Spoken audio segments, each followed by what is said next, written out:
Welcome to week 5. Well, the week 5 lesson we've discussed before. This is not the 5th week, but the week 5 lesson, and this is part 2. We're going to get into pronouns, but before we do that, a little bit of review over the first part on the adjectives. And there actually is one thing that I did want to clear up from last week. That's the pros and cons of having it recorded. You get to listen to every single one of your mistakes. Last week I told you guys that comparative and superlative were kind of fluid in Greek, which is true to a certain extent, but the problem is that it's kind of one way. That is, a comparative can act as a superlative. That is true. However, a superlative is pretty much always just superlative. So comparative can go both ways, but superlative is just superlative. I did not bring that out last week. In fact, I pretty much said the opposite. So a comparative can be a superlative, but a superlative cannot be vice versa. Okay. Exactly, yeah. So yeah, comparative can be either one, but superlative is just, it is what it is. Yep. Other than that, I didn't notice anything too big, except I think I pronounced substantival like 3 different ways, but yeah. Oh well. All right, so that's the old stuff. Let's do the questions. We only had 2 because we really didn't. It's just the way that the homework worked out. So for question 1, what are the degrees that a Koine adjective can take? What did we come up with? Positive, comparative, superlative. Yes. Exactly right. Positive, comparative, superlative. Those are the 3 degrees indeed, which are the same degrees that we have in English and in a good number of languages actually. So that part helps. It's at least somewhat normal, provided you can actually remember what you have in English, which sometimes is a challenge. All right, and then question 2, this one is a little bit more complicated. Some people probably made it a lot more complicated, but a little bit more complicated. What will tell you the function of a Koine adjective? How will it do this? What will often tell you the function of a Koine adjective? How will it do this? What will is the DPR, the deterministic relative pronoun, right? Yep, the DPR, the Greek article, the Greek definite article, the deterministic relative pronoun, the determiner, all of them are the same thing. So yes, that is what will tell you. And then the big question of how. Through context, right? The context of the... No, there's actually a very specific set of rules on this one. If you don't have the DPR, then you rely on context. Oh, is it position? What? Position? Position. I'm looking for that. Yep. It's position. It's letter B. Position will help you determine the function. Yep. Yeah.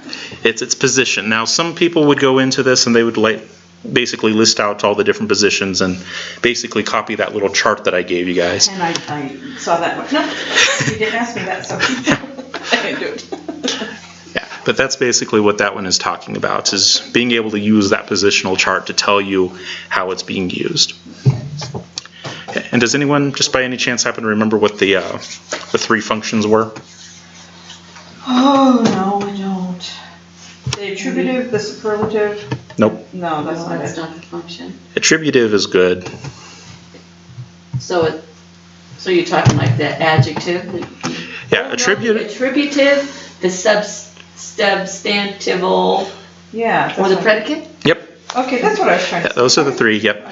Attributive, substantival, and predicate, or substantive. Substantival. There's a few different ways that one gets pronounced, so I don't really care. That's what I was trying to say. That was what I was trying to say, because I was looking right at it. I just didn't. There's the S word. Yeah. And the C word. A word, the F word, and the P word. Huh. That's an interesting context right there. Okay. All right, so those are the questions from last time. Now, before we get into the quiz, let's have a little bit of... Yeah, I know. Teachers never like quizzes. We only had 2 questions. Why are we doing a quiz? Before we get into that, let's do a little bit of review. Okay. Okay, so let's just take a look at the first part of John 4:24. All right, so pneuma ha theos. Most of us would know this already translated as God is spirit. Okay. Now, I'll tell you that in the Greek order it's reversed. Pneuma is spirit. And then ha theos is the great one, he who is great. So it's out of order, and you'll also notice that there's no verb of being there. There is no is in the actual Greek. Uh-huh. It's something that's being put in there. Uh-huh. So the question is why? Which function of the adjective is being used here, and why does it include this verb of being, this is? Because it has to be a predicate. It is a predicate. How do we know that this is a predicate? Oh. It's in front of the noun. What is in front of the noun? The spirit, the word spirit. No. No. That is not what determines it. That is not. But it does have to do with something being in front of the noun. It's not the adjective that's in front of the noun that's important. Spirit of God. Yeah, if it's going to be a predicate, there's a couple of different kinds of predicates, but with all of the predicates, you have one particular thing that's always going to be in front of the noun. DRP. Yes. Determined relative. Yeah, the deterministic relative pronoun. DRP is a lot shorter. Yes. Yeah, so the DRP is in front of the noun. That tells you it's going to be predicate. And there's two kinds of predicates. Predicate 1 is DRP, noun, then adjective. And then predicate 2 is adjective, DRP, noun. Which one is this one? Is it predicate 1 or predicate 2? Okay, what was predicate 1? It's the what? Predicate 1, it's in your chart. You don't have to write it down. And then the adjective. Yeah, the predicate 1, you'll have your DRP first, your noun, and then your adjective. Okay, that's first predicate. And then second predicate is adjective, DRP, noun. And so our question is, which one is this one? Is it predicate 1 or predicate 2?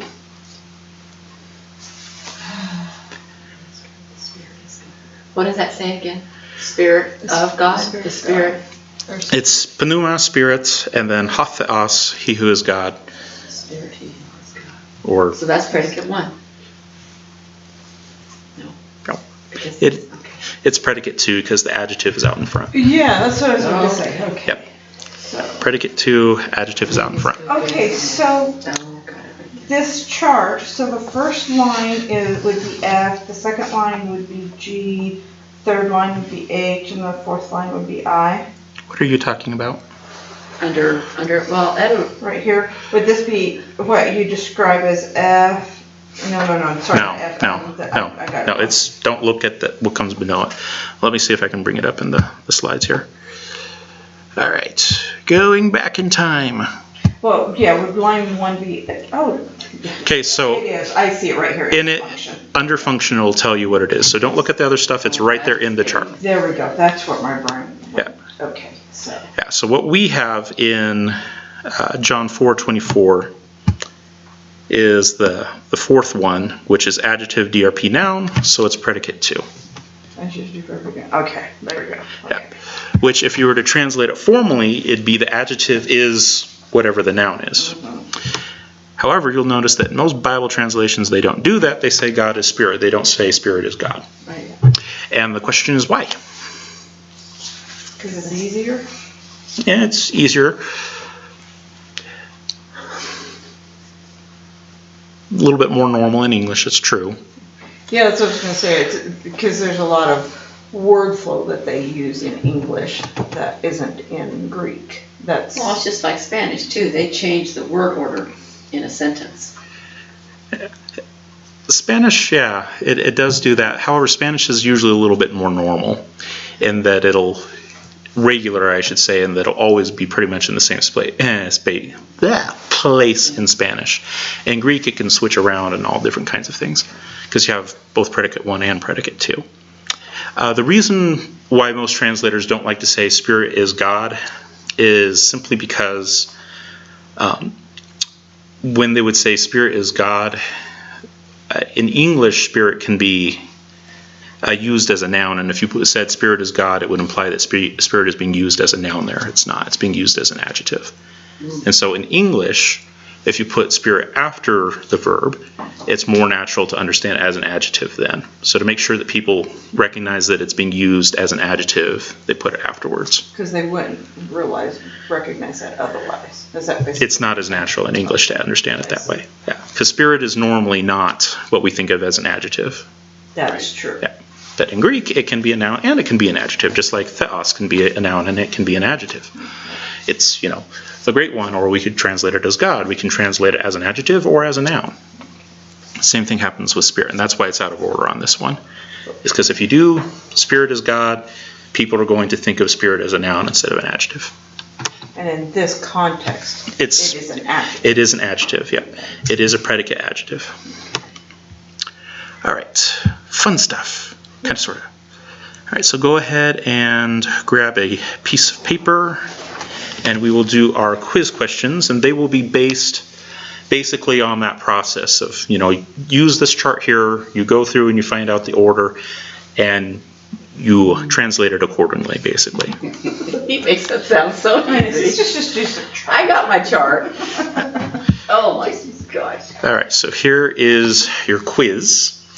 I've already told you what each one of them translates as because I don't want you guys looking things up for that. It's already there. But you guys do have the job of figuring out, what the order is, how does that fit in the chart, how am I going to translate it across. And one of them is not going to be on the chart, but we did discuss it last time. I'll give you a hint, it's number 4. That's good. Now I am totally confused. Okay. So I'm going to put... Yeah, number 4 is not in the Not chart. supposed to say it out loud? Yeah, please don't say it out loud. Not, at least not until we get to the answers. Okay, so what are you wanting us to do? Translate it. Oh, so What does ha kakos doulas mean? What does kakos ha doulas mean? What does ha kakos mean? What does ha doulas ha kakos? We're choosing these, which one it is, right? Yeah, you're going to use the chart in order to figure out how that would translate into English. Or at least the best semblance thereof that you can manage. And we did do some problems like that last week that'll follow that chart. So,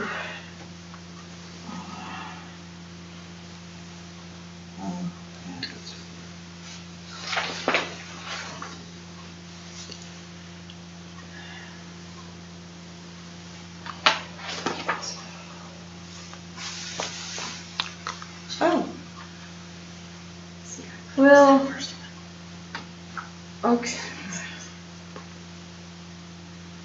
So you want us to write what it actually is, what it's trying to say? Yep, in English.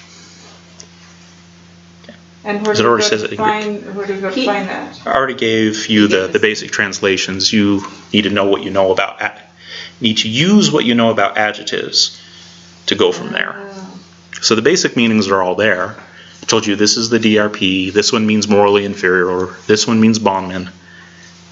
Now you need to know what you know about adjectives. And by the way, kakos is the adjective in each case. By the way, it has a very close meaning to kaka in English. I know, that's what I was going to say.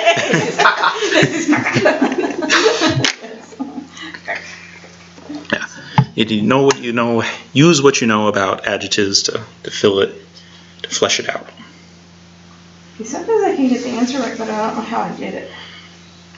Yeah, that's a little bit of a problem. By the order of these words. This Yep. could be right, this could be wrong. Okay.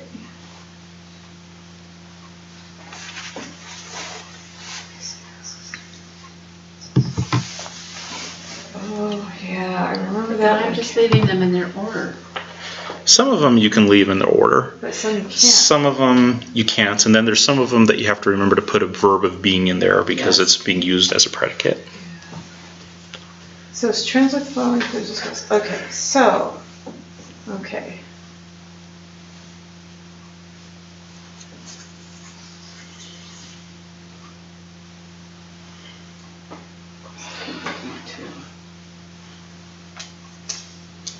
Okay, I'm gonna try this. It's just 3 words in different orders. Yeah. I see, we could interpret this different ways then, couldn't we? Within a certain range. So do you want the one that when we translate, do you want us to use what we... I want you to put it into English. Use what we put in English, that's Yeah. like, oh, okay. Yeah. Okay, I just thought you wanted to. So if this is what you saw in the Bible that you were translating, by the way, these phrases do not occur, but if you did see this, Do you how would it translate? use those words or words that represent those words? What do you mean? I'm going to use his words. You want us to use those words or words that is... When you translate kakas, translate it as morally inferior. Oh, When you you want translate to say- doulos, translate it okay. as botman. Okay, so... The DRP, that one has a few different ways it can be translated, so I'll leave that one up to you. But Okay, I'll try to do what I think I'm doing. Okay. Are these complete sentences or are they phrases? some of them are phrases, some of them are complete clauses. And this will again depend on how the adjective is being used. Is it being used as an attributive? If it's being used as an attributive, probably not going to be a complete sentence. If it's predicate, it definitely will be.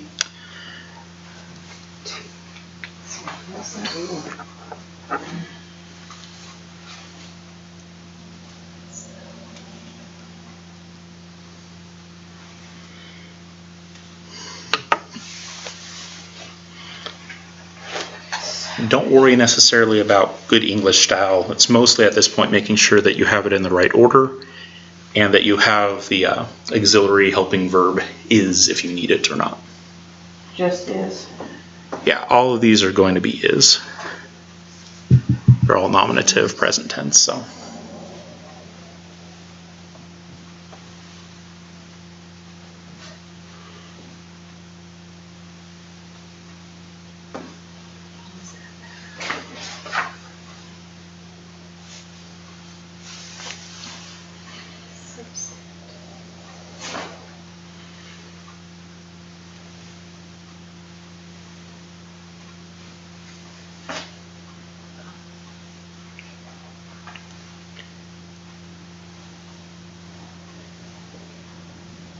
I'm probably doing this wrong, but we'll just pretend I'm okay.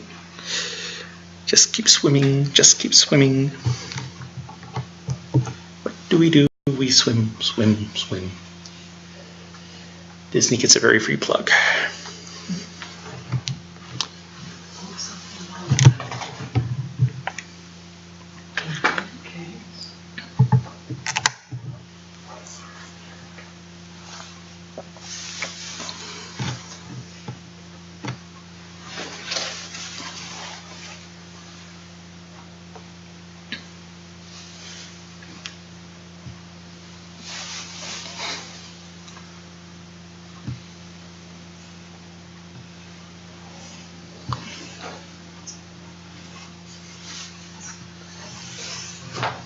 What did you say? You said 4 didn't do what? 4 is not on the chart that I gave you. Oh. Yeah, we did do an example that was Yes, like it, that's what I'm looking Oh. at. but it is not on the chart. Okay, so that's probably why I got it. Okay.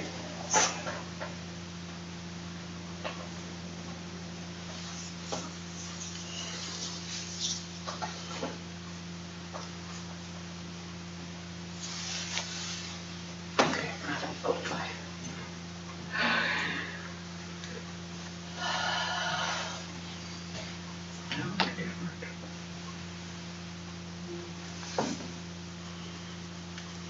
I think I covered all of the main options for adjectives on this one, so if you can get through the quiz, adjectives will be fairly easy. At least as far as order is concerned.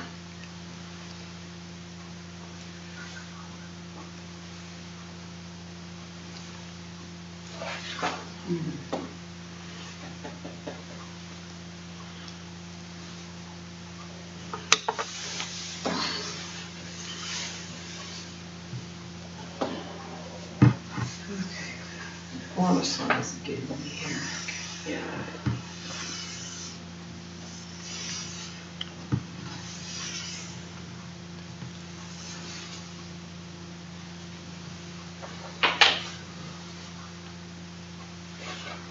I've already used that one.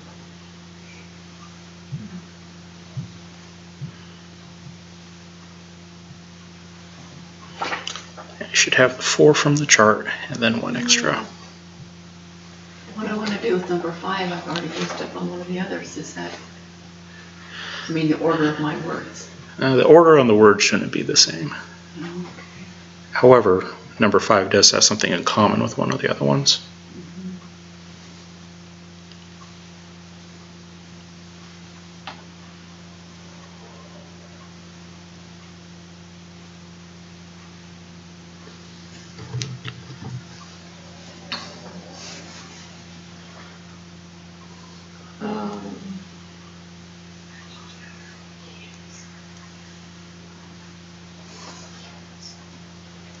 Oh, I can use the word chart.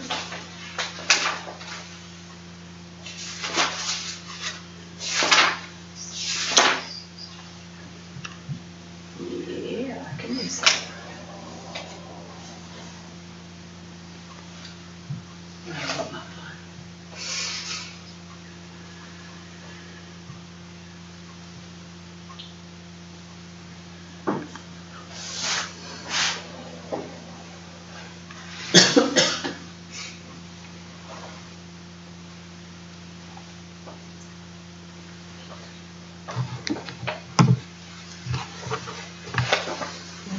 So, I did something wrong. It's always better to catch it now than later. Yeah, this actually would have been easier if I could fit on the slide a phrase bank and then just do a multiple choice that way and match them up. But the phrase bank did not fit, so we get it the hard way.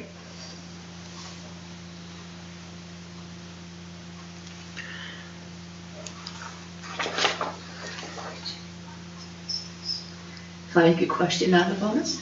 Say what? Can I make a question out of the bonus? No, it is not a question.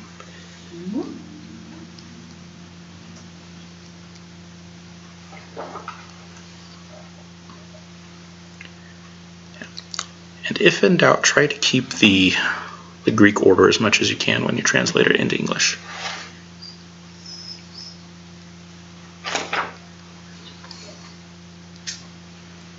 Oh, that's a good question.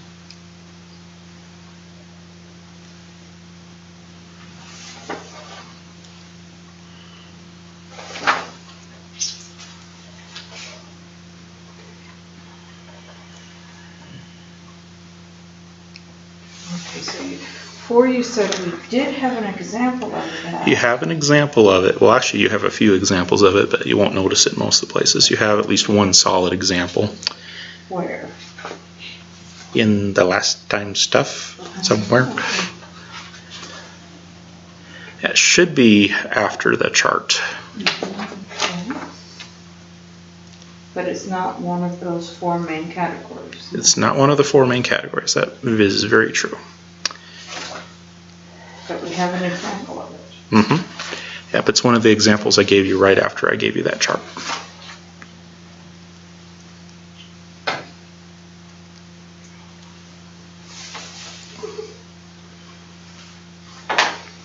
I'll say that right. She's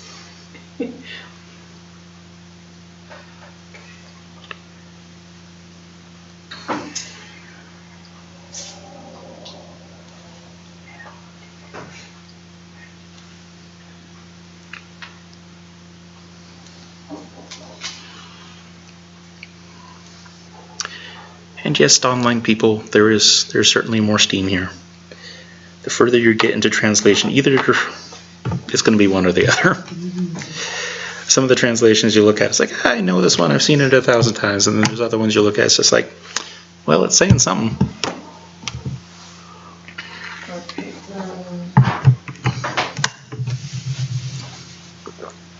Okay, now let's do 5. I don't know if I got it right, but let's do 5.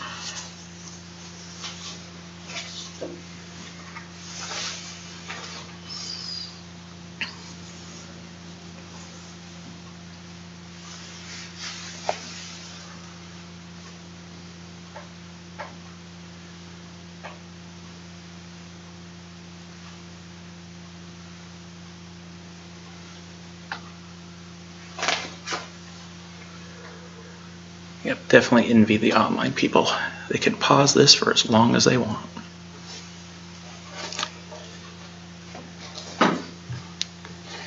They can phone a friend, they can do all kinds of wonderful things. They can stop and they can get out their little compact guide and look it up in there and check and yeah, everything. I guess you guys could actually use the compact guide too. You do have that. now that I'm answered, I'm cool.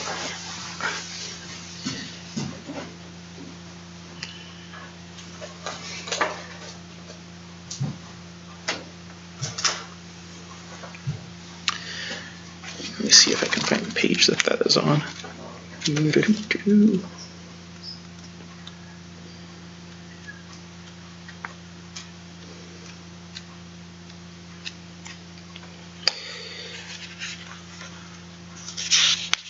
For the stuff that we're talking about, that begins on page 17. And actually the most useful stuff would start on page 18 in the compact guide.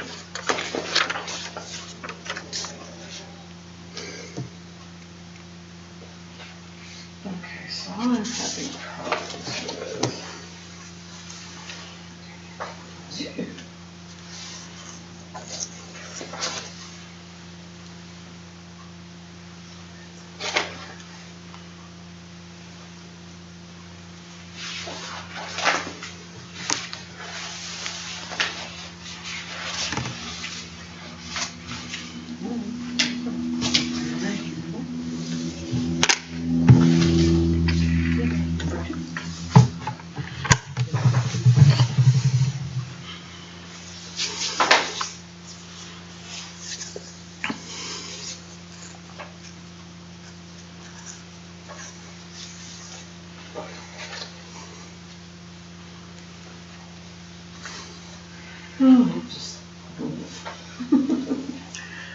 Winging it.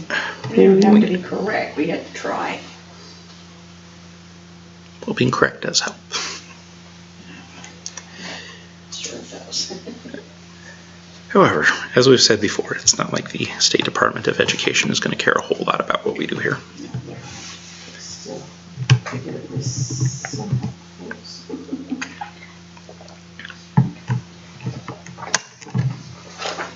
It looks like this one on the bottom of the page, but I don't know how to rearrange the words.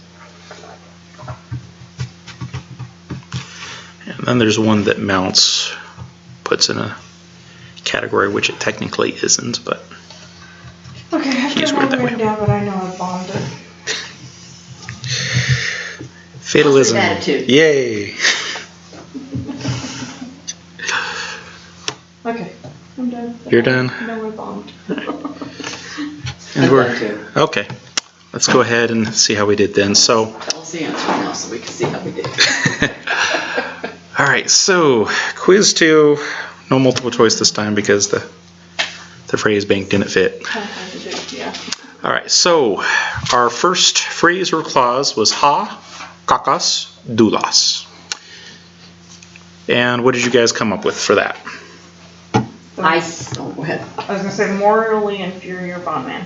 That's Perfect. what I said. Okay, good. And that is attributive. That is attributive. Yep. Is that- Yep. Yeah. If you use Mounce's system, that's attributive 1. Okay.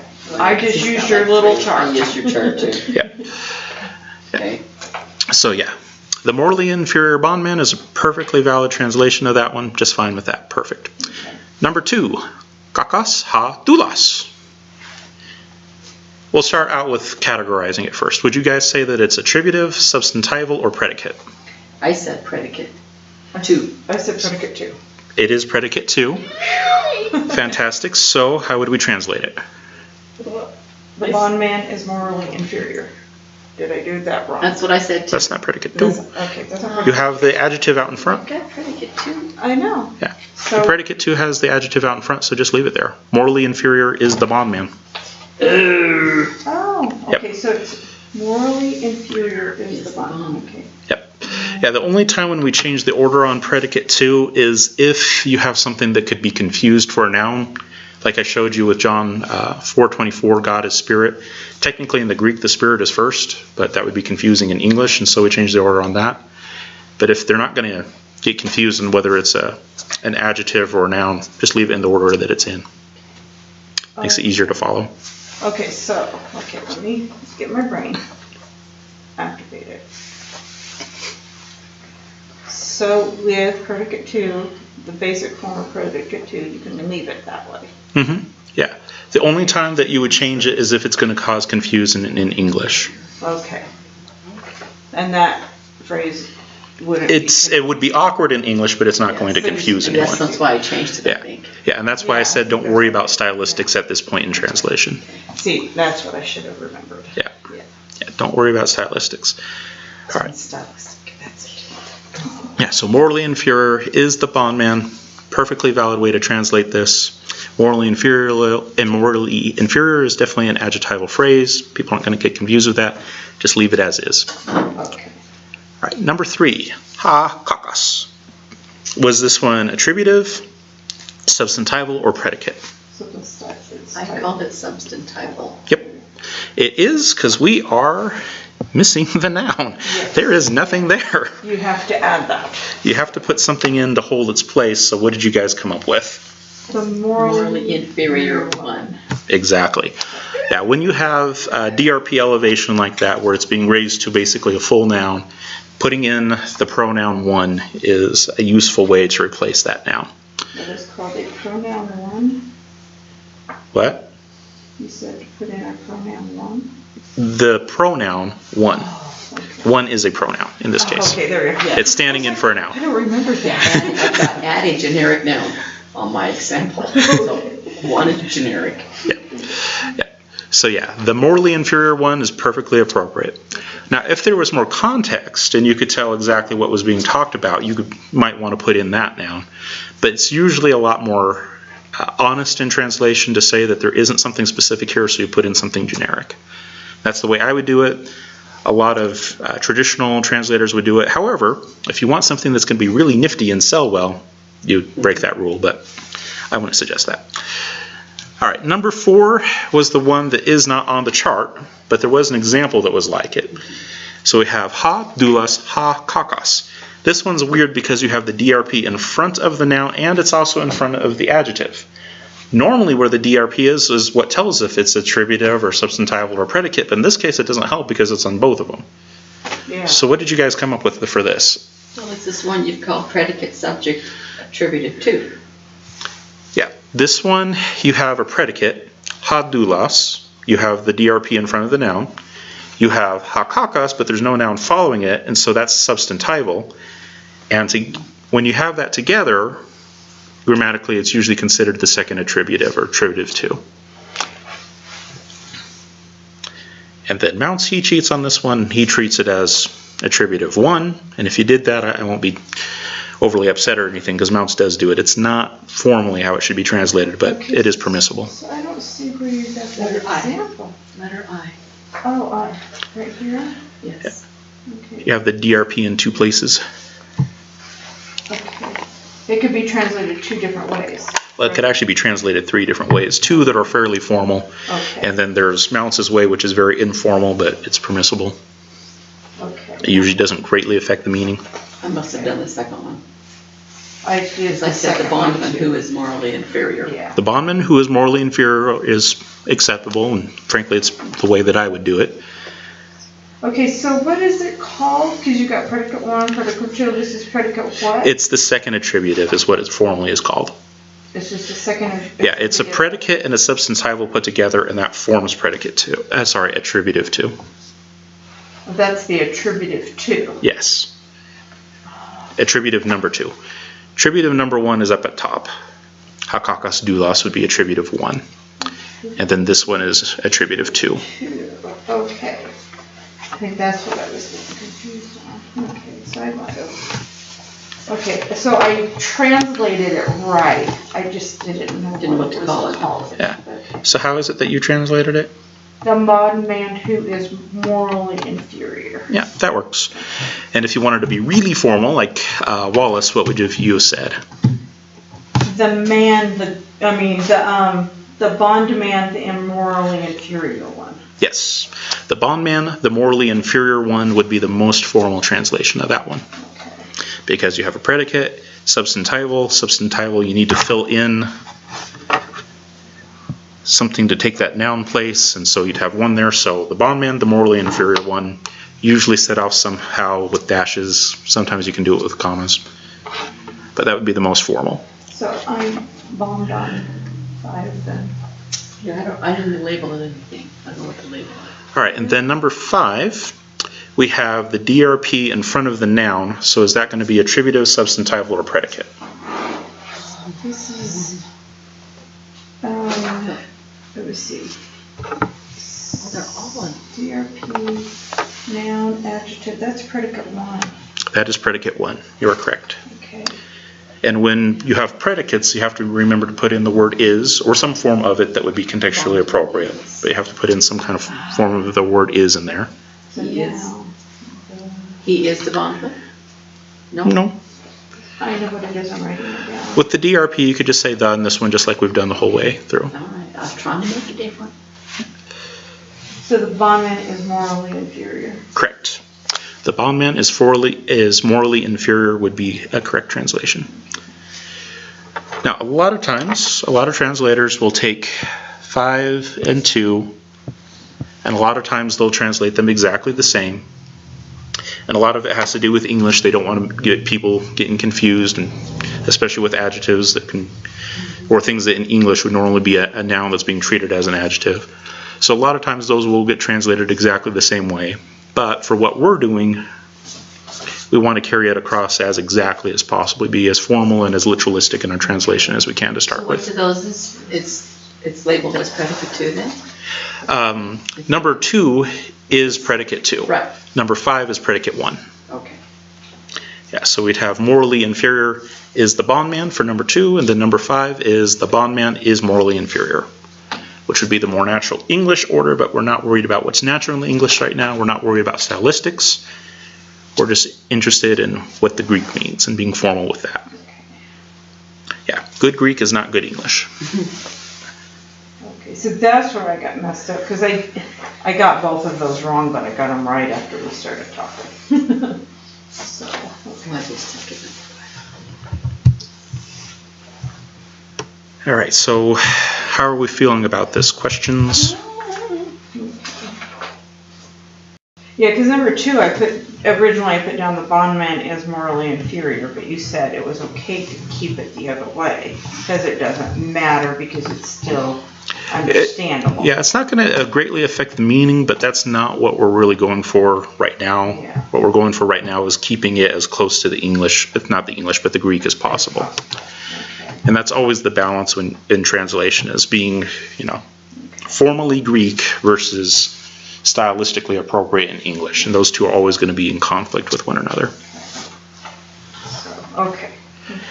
And then, okay, so number 4 was attributive to, basically. Number 4, yeah, it's the second attributive, is what it'd be formally called.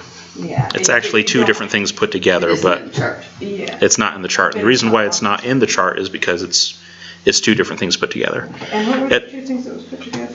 It's predicate because you have the DRP in front of the noun, and it's substantival because you have the DRP in front of the adjective, but no noun after that. So it's predicate and substantival put together, Okay. which is why the formal translation would be the bondman, the morally inferior one. So attributive to would be predicate And then substantival. and substance.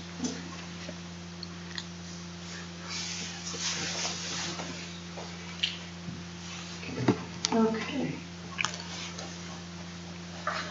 Okay. Woohoo! Yes. Okay, so I learned something. How's that? So how did we do on this quiz? Did we get 3.5. 3.5? I'm not counting the number 5 because I did 3.5 on the other ones. 3.5 on the other ones. Okay, so 3 out of 4. It's still decent. I labeled it right, but I didn't have my words right. Yeah, I labeled it right, but I didn't have my words right either. And then 5, I had the wrong thing down for 5 until I figured out what it was. So, yeah. That would be true of a lot of us. Yes. Yeah. I had it wrong until I figured out the right one. Yes, It was wrong until I was right, yep. I changed it. But once I figured out what it was, then I knew what it was supposed to say. So I made it the formal of attributive to. Yeah, that doesn't work. Yeah. I was overthinking the process. Is what I did. Which is common. You could do that one, did you? Yeah. as we said before, it's easy with this class. All right, so any parting questions before we move on to today's stuff? All right. Now let's go ahead and get started on section 3, the personal pronouns. And you'll notice that the personal pronouns is in quotes. And the reason why is because not all of the personal pronouns in Greek are actually personal. Which is a weird thing. And it also is frankly something that rather annoys me, is that a lot of people, when it comes to certain concepts in the Bible, they'll try to prove things on the basis of the pronouns, which doesn't always work depending on the pronouns that you're talking about. For example, fairly famous case. We're Trinitarians. We believe in one being of God, 3 persons of God. And, you know, most people are pretty comfortable with the idea of God the Father being a person, God the Son being a person. But if you'd ask them to show you how you know that God the Spirit is a person, how would you do that? I don't know. How do you do that? Well, what is very common, unfortunately, is a lot of people will open up their Bible to a place that's talking about the Holy Spirit, and they'll say, look at all of the personal pronouns. He did this. See, that's a personal pronoun, so the Holy Spirit is personal. Well, we use personal pronouns in translation. That doesn't necessarily mean that the underlying pronoun, though, is actually truly personal in Greek. So when we prove the personhood of the Holy Spirit, we actually do it by the characteristics that he exhibits. For example, in the case, a fairly famous case in Acts where you have, Peter confronting some people on some money that they didn't give, that they said that they were going to give but didn't give, we learned that you can lie to the Holy Spirit. If the Holy Spirit wasn't personal, that wouldn't make a whole lot of sense. That'd be the same as saying that I lied to a force. I lied to electricity or gravity. That really wouldn't make sense unless the Holy Spirit was personal. And there's other cases like that where the Holy Spirit is very clearly given personal attributes. You can lie to the Holy Spirit. You can grieve the Holy Spirit. And so on and so forth. But just because personal pronouns are used isn't necessarily valid, because Greek pronouns don't quite work like English pronouns do. Although it is a very common argument, a very popular argument, not really the best one to go with.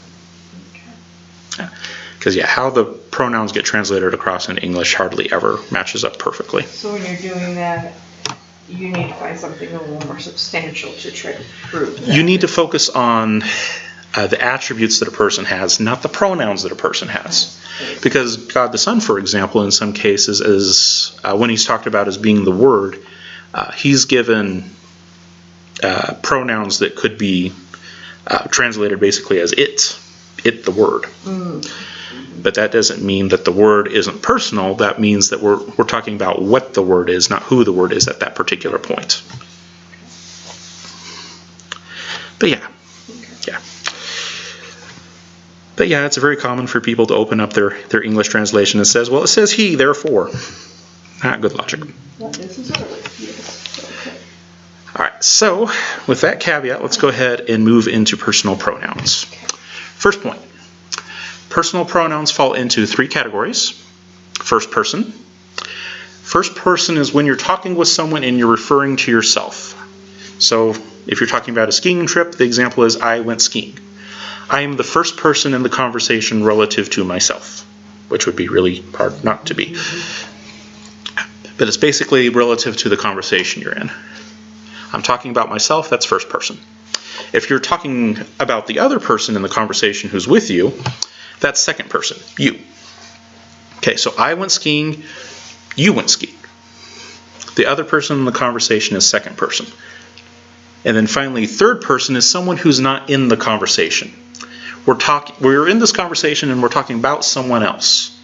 That's third person. So he went skiing, that guy over there. So first person is yourself, second person is the person that you're talking to, third person is the one that you're talking about, but they're not actually in the conversation. And that's fairly standard for English, although in English we don't actually sit there and tell people, now I'm going to use a first person pronoun, okay? Exactly. We don't really talk that way, but the descriptions are the same. So you said first person is when you're talking about yourself, second person is who you're talking to, and third person Is the other guy. Is someone that you're talking about, but they're not in the conversation.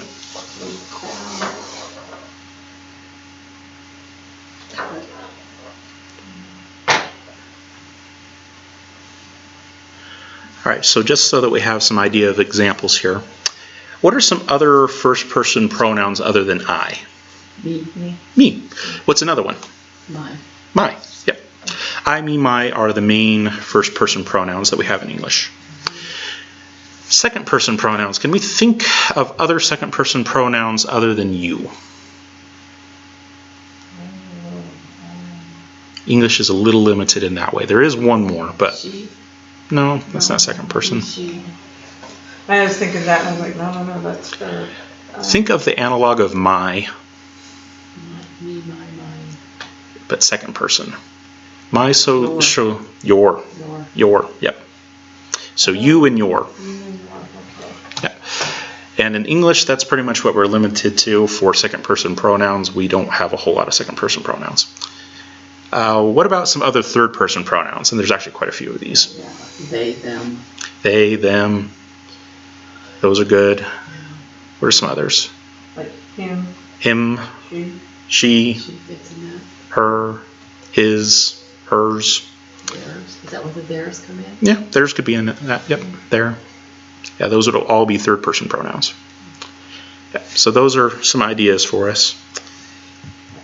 Now let's talk about the Greek. In Koine Greek, only the first and second person pronouns are uniquely personal.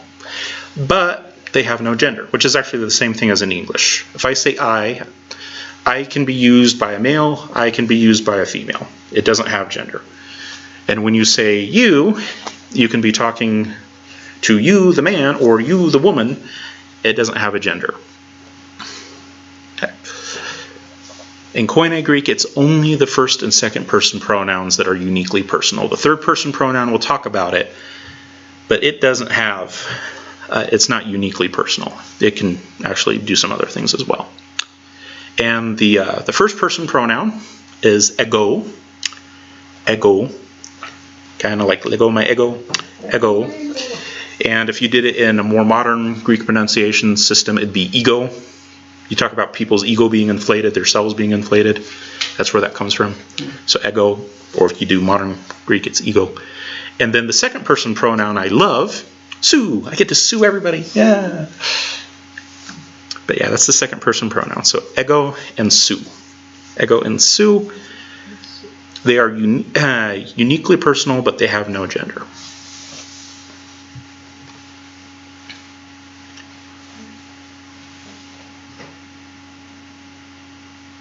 Okay, so ego. Ego. When you see that, you know that that's first person? That's first person. Someone is talking about themselves. Okay. This is what I do. This happened to me. Okay. So you'll see that, and that's your clue that it's first person. Yes. Okay. And then that who is second person. The other person who's in the conversation. The other person in the conversation. Yeah. And there's no gender to that. There's no gender to them, just like in English. Okay. For I, me, my, those don't have gender. A man or a woman could use either of those pronouns. It's just fine. Yeah. Okay. And the same thing with the second ones. When you say you or your, you could be talking to a man, you could be talking to a woman. It's not gender specific. Now, in some languages, they do have first and second person pronouns that are gender specific. And what's really unfortunate is one guy's, learning it from someone who's talking to him, and he has a guy, then tries to use that same thing and talking to someone else, and if that other person happens to be another gender, then they just get laughed at, and it's funny. So that would be the same in English then, right? The Greek is the same as in English. You say I did that, but you're not saying I as a woman did that. You're just Yeah, a man or a woman could use it. Yeah, it's not gender specific. Okay, so this is kind of the same thing. Okay. Yeah. All right, and then see here, the pronoun autos is often used in Greek as the third person pronoun, but it is not uniquely personal, and it does take on the aspect of gender. So autos is a lot of times used as the third person pronoun, but it's not always personal. But it does take on the aspect of gender. So you can translate it as he, you can translate it as she. Okay. And it can also be neuter. You can talk about an object and describe it as it. It, the chair.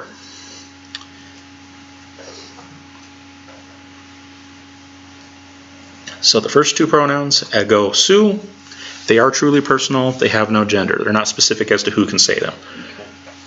Autos, however, it's not actually uniquely personal. It can be used that way, but it's not uniquely personal. But it does have gender. So I can specifically talk about him. I can specifically talk about she. How do you know what gender? Well, in your parsing code, it'll tell you if this one's masculine, feminine, or whatnot. There we go. Okay, I'm going to give you guys a little bit more expanded chart here, just so you can see it, but I wouldn't expect you to memorize it. Most of the time, you're going to be going off the parsing codes that are in the interlinear that you guys have. That will be far more practical. All right, are you guys done taking these three down? Yes. Okay, moving on then. All right, the paradigms of ego and su are as follows, and if you want to know where you can get them, you can look in Biblical Greek, a compact guide on page 72, and it will also have the paradigms as well. 72. Yep, 72, page 72. And this is what the paradigms look like. All right, so the first column is just the basic parsing. The same. No, it doesn't look exactly the same. Nomsen, Jimson, Datsen, and Axen. You got it. Yeah. Oh, right. Oh, okay. Yeah. I see. Okay. All right, so the first column in the chart that I'm giving you, I've given you a bit more explanation than Mounts does. He just gives you the words in a particular order. All right, so the first column in the chart that I'm giving you is the parsing. And you'll have the top part is all of the singulars, so nominative singular, genitive singular, dative singular, accusative singular. That's the top part. And then the bottom part is all those same things but in plural form. So nominative plural, genitive plural, dative plural, accusative plural. Okay. All right, so, and then you'll have the different forms that the Greek word can take. I do not expect you to memorize all those differences. When you see it in the Greek text, you'll just look underneath at the parsing code and it'll tell you which one's which. I'm just showing you just for purposes of demonstration. Okay, so ego is the nominative singular form. That's the default form that you're usually going to look up in a dictionary, something like that. Okay, when you go to look it up, that's the main one it'll give you in the line. And then all of the ones that follow are basically different forms of that. So if it's genitive, it could be mu or emu. This little box in here is for all of the emphatics, and those basically emphasize contrast. So I do this, but you do that. That's what those are used for. They're just a matter of emphasis. They don't really change how you translate it, though, because the emphasis usually comes from the context as well. Okay. So there are all of those. And then, of course, if you were to translate them, I give you some translational suggestions over to the side. So ego is nominative. It's going to be the subject of the sentence. In English, that would be I. So I am going to do this. Genitive, so is possessive. So that would be of me or my. This is my chair. This is the chair of me. Which is awkward English, but Yeah. that's the typical order that it shows up in Greek, is the genitive comes after its head noun. And then there's the dative, to or for, so to me or for me. And then there's the accusative, which would just be me. This is happening to me. All right, and then there's the plurals. The plurals is basically when you're standing alongside someone and you're either doing something with them or you're experiencing it with them. So in the nominative, it'd be we. We are going over there. So that would be that one right there. That's the nominative, we. And then there's the genitive, which is basically like a possessive. You know, this is the house of us. This is our house. Okay. You're including yourself in that group. It's plural in that group. And then dative would be to us or for us, something along those lines. And then accusative is you're receiving the action, so this happened to us. Okay. right, so questions about ego.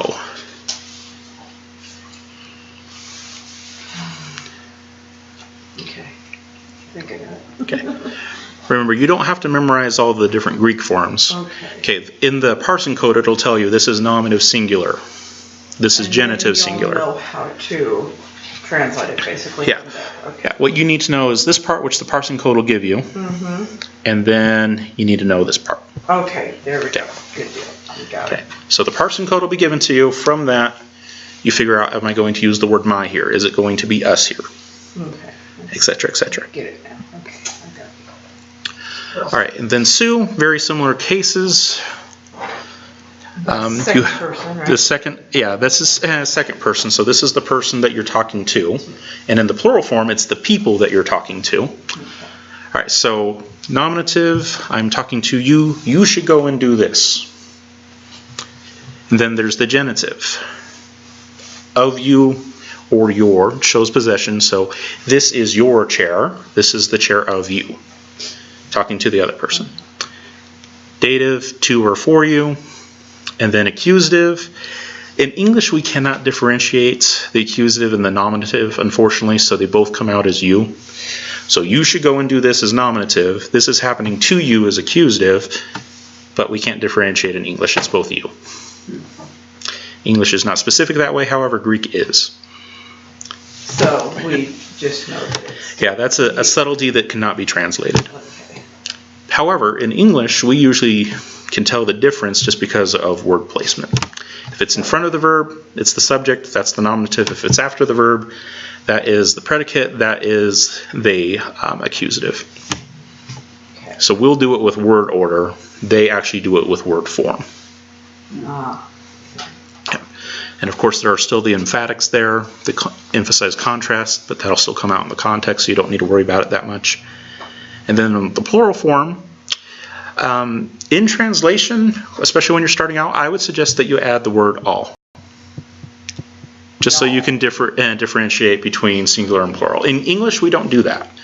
I could talk about you, as in you guys, or I could talk to you about you guy, singular. And in English, that's just the way it is. It's normal. But in Greek, it actually differentiates. So in Greek, it's, there's the you singular and then the you all plural, basically. The Greeks were a bunch of Southerners. That's what I was going to say. Yeah. So humes is the nominative form, so you all should go and do this.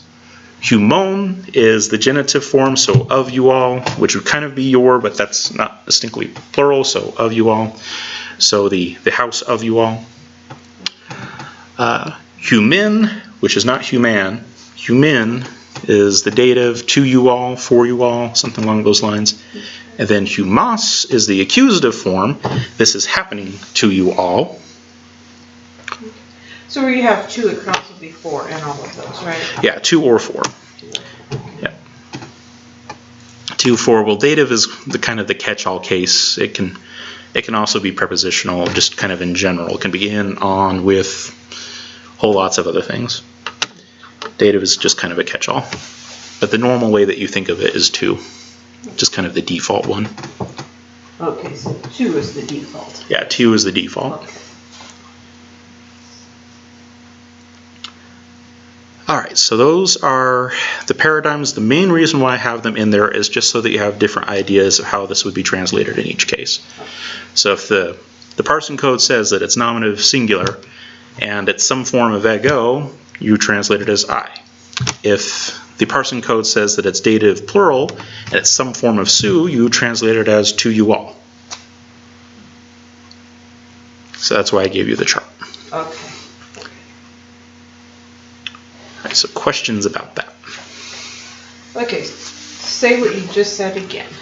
Alright, so the reason why we have the chart is so that when you look at the parsing code and you know what the main word is, you can figure out how it's going to be used in that particular case. So if I know that, if I look it up in the back and I know that the main word is ego, and the parsing code says that it's accusative plural, well, here's ego, here's accusative plural.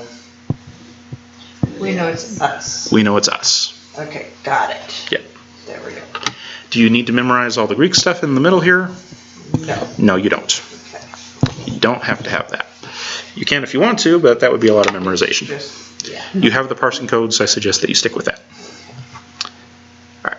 Any other questions? No. No. Not for that. Not for that one. All right, and then the paradigm of autos when personal. Like I said, it's not always used personally. If it's not being used personally, it'll basically be a self-referent pronoun. So it'll be translated as same, or sometimes self if you're referring to a person. But it is a self-reflective pronoun as well. So it can also be translated as same. S-A-M-E.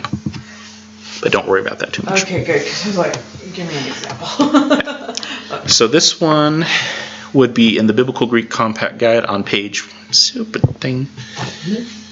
I love computers except for when they don't work. Okay, this is On page 77 for the paradigm of autos. And autos is going to be a little bit more complicated than the other one because autos does have gender.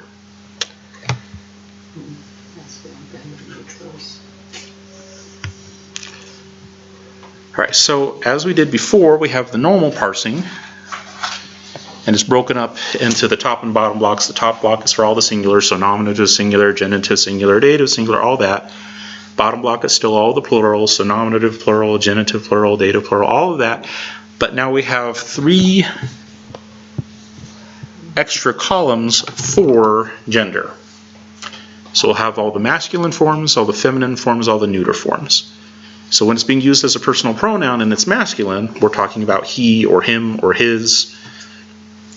And you can also use, of course, the pronouns like they and them and their. However, in Greek it actually is specific as to whether it's male or female, even when they're talking about they and them and their, which English is not specific on, but Greek is. So it would be they males, of them males, to them males.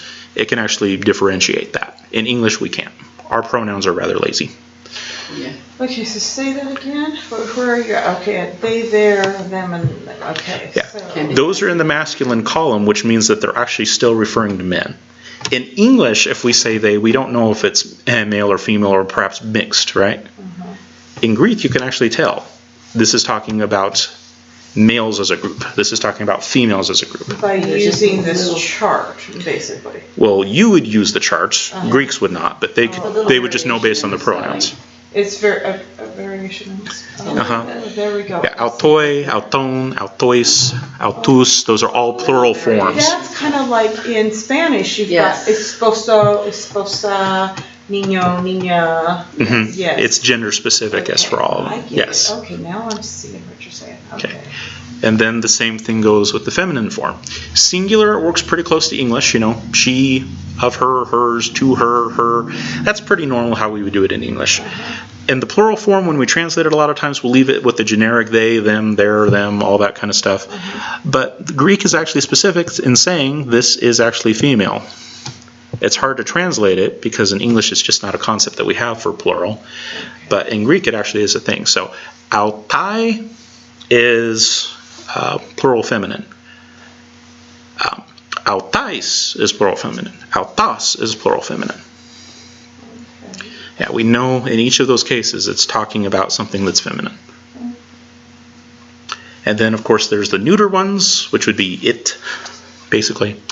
So its, if it's possessive, to it for dative, and then the plural form with a neuter is really weird. It's hard to capture that with something that's genderless because you don't usually use they and them with something that's genderless because those are personal. But yeah, those ones you just kind of have to work around and see what works best in the context. Okay. So what you have down are just they're just kind of fill-ins. That's why they're in quotes. Okay. Yeah. So yeah, the masculine and the feminine are actually specific as to masculine or feminine, even in the plural form. I didn't really take that across into the chart, but they are. So they males, they females, and then over here it's just whatever works. If you want to be proper or specific, you would, to translate it into English, when you see that altoy or whatever it is, altoy. Altoy, yeah. Altoy. You would say. Well, we don't have a way of doing a plural in English that's specific to men. We just don't do it. I mean, we could say you guys. That's about the closest we have. Okay, or I was going to say those men. Would that be okay, those men? Well, it doesn't actually say men, though. Okay, those males. And it doesn't say males. It's a personal pronoun, but it's masculine. But we don't have that in English. So we just have to put it they. Yeah. Now, if we want to emphasize that was masculine, you'd usually wind up having to change out of a distinctly personal pronoun into something else. Like, how would you do that? That's the problem. Yeah, a lot of times in translation, they'll just leave it with the generic pronouns that we have in English because that's what we're used to, and they won't get behind it. But sometimes in the Greek, it is actually kind of nice to know if they're talking specifically to a group of men, or is this to a mixed group or whatever. Yeah, exactly. And the Greek actually does differentiate that. Okay. So we could just say when they use the word they here, that's masculine. Yes, this is where translators' footnotes come in handy. And this is where a lot of translators that go through and do things more formally will put footnotes in and saying, this they is referring to men here, this one is a plural one, etc., etc. The you here is plural, it's singular here, da-da-da-da-da. Will the net do that? Does the net do that? Sometimes, sometimes not. It just depends on how significant it is to the passage. Okay. Yeah. So yeah, interesting things of going across from one language to the other. In the case of Greek, it's actually really specific about gender. English is not as specific about gender. And of course, these days it's becoming politically incorrect to be specific about gender. No kidding. You should show a video that you watched. Sad. Yeah, sad but funny. Yeah, for those of you online who are wondering what the video is referring to, it's one of the Apologia Studios ones on the Starbucks incident and the political correctness training, sensitivity training, I should say. Yes. All right, so any questions about the paradigm of autos? Your chart seems to make it look easier. Yes. It helps a little bit. Yeah. We'll probably find out. We will find out. All right, so let's do some translation work now. Pretty much, right? Well, he gave us the words, yay. Most of them. Okay, so we have lege, autois. And autois is one of our pronouns that we've just learned about. And then we have humes, which is another one of the pronouns that we've just learned about. De, tena, me is one of the pronouns that we just learned about. Legete, a, nai. Most of the stuff I've given you because I just don't want to focus on that much. So lege we'll say is he said, and then de is but, tena is who, legete is declare, enai is to be. We won't focus on most of that. Let's figure out what autois is, humes is, and me. Okay, so we go. I look up 889. Yep, 899, that's right. we know what you meant. However, if you do look up the other one, you will be rather confused. Yeah, we are.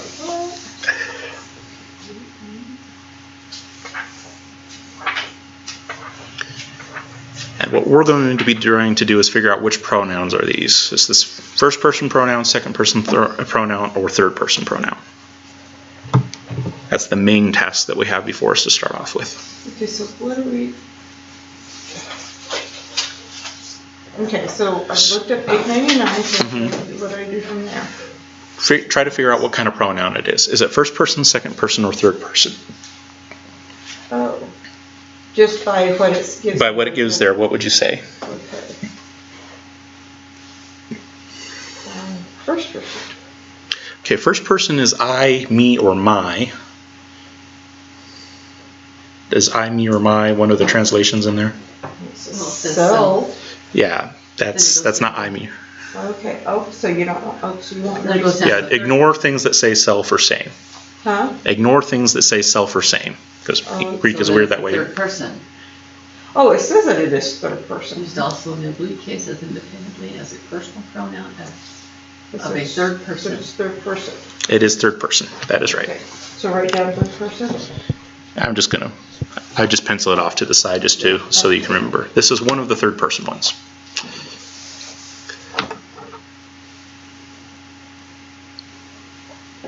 one of the various many forms of the third person. All right, and then our next one is humace. So we'll go ahead and we'll look up that one and we'll ask ourselves the same question. Is this first, second, or third person?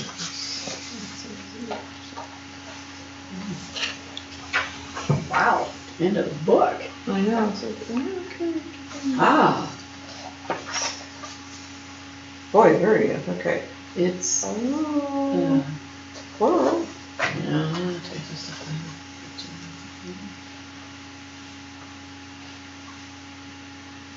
Oh, I see. Got a reference. Yep. I do not like the way that Mounts does this. He does a reference. He separates out all the singulars and the plurals for the first and second person pronouns, which I absolutely hate. Of course, I just told you it's one of the other two, but you know, you kind of already got that because the first one had the third person in it. So. Plural you. So that'd be plural, second person plural? So that would be second person. That's the main thing that we're worried about right now. Okay. So first, second, or third. And yes, you're right, that is second person. Humace is one of the second person pronouns.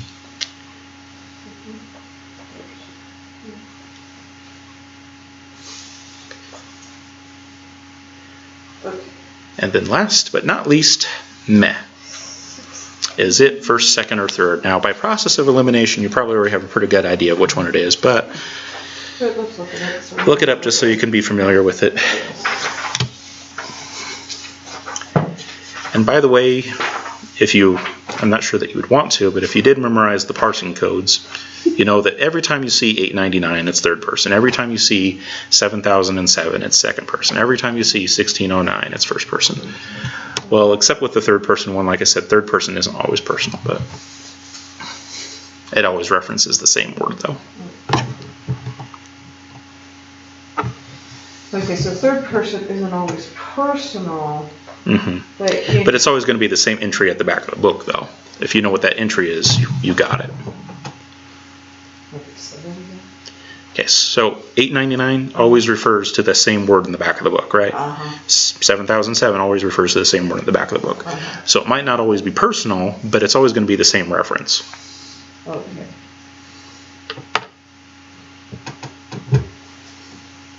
Okay, didn't you just say? Okay, I'll figure it out as we go. Did you have a question? Yeah, you said second person isn't personal? I said the third person is not always personal, and that was in the notes.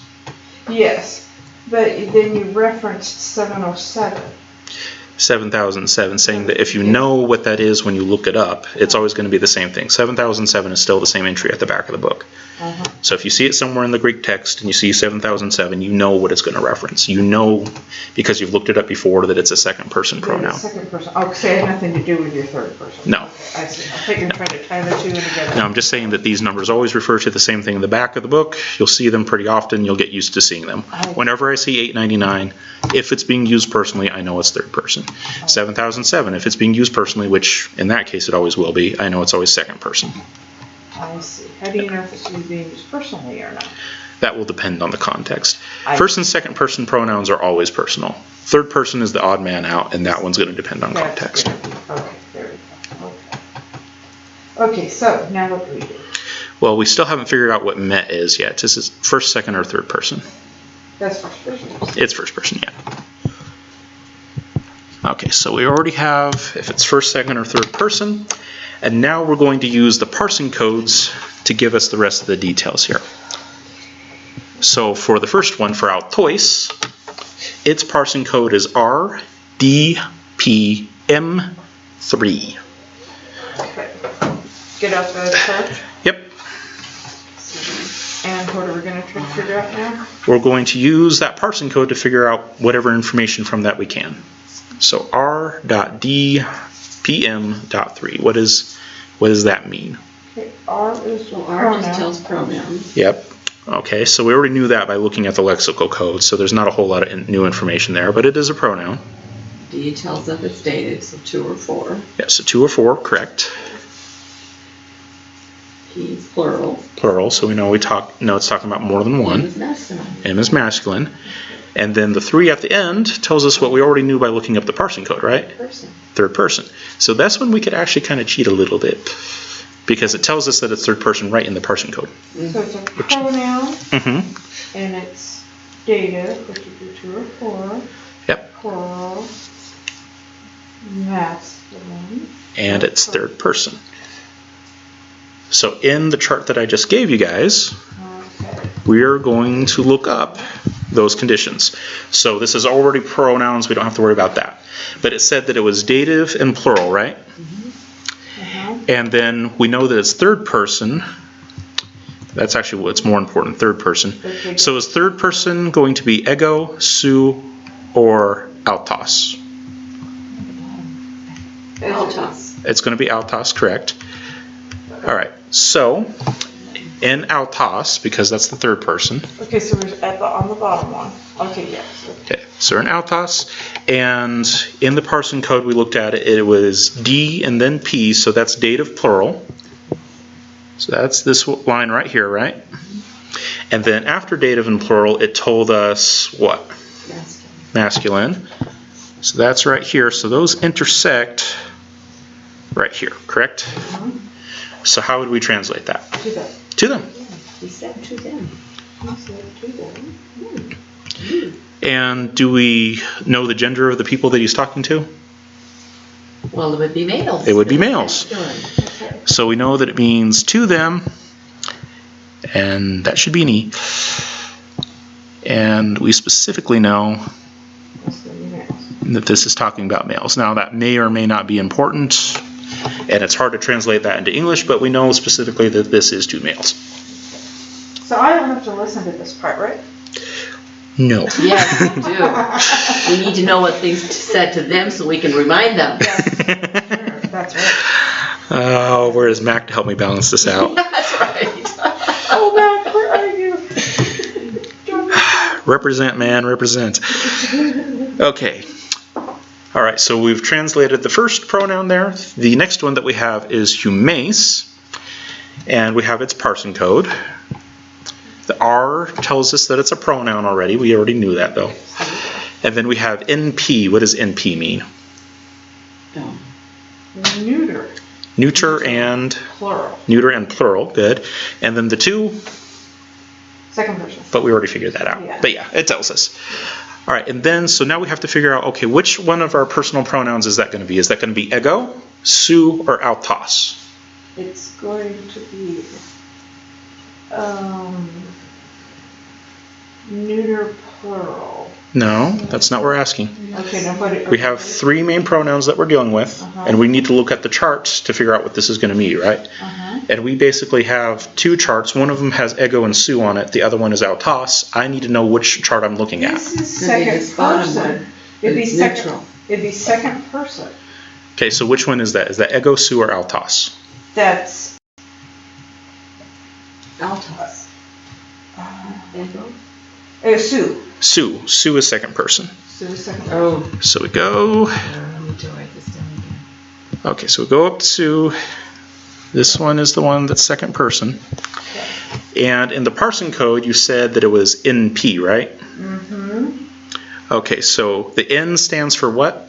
Neuter. No, it doesn't. No, nominative? It nominative, yes. Okay, nominative. Nominative, and then the P stood for? Plural. Okay, so we'll find nominative plural in the chart. That's what we're calling it. Yeah, it's not technically neuter, it's nominative. Okay, so we have nominative plural, and we know that it's second person. So it's you. So the y'all. Yep. So, you all, correct. Okay, so I'm looking for that word here and I don't see that He word. said Humace. to those men, y'all. Hold on, just don't get ahead of yourself. Okay, sorry. So we have humace here, and that is the same word. The only problem is that in the word that you're working on, it's in the capital form for upsilon. Oh. Capital upsilon looks like a Y. So that's what's messing me up. Yeah, this is all lowercase. Yep. All right, so going back to this, So this one we know is you all. Yep. And is this one gender specific? No. No, it is not. Because it's second Yeah, second person and first person are not gender specific. All right, and then the last one, we already know that this is first person, so we know what chart we're going to be looking at. Is it going to be autos, su, or ego?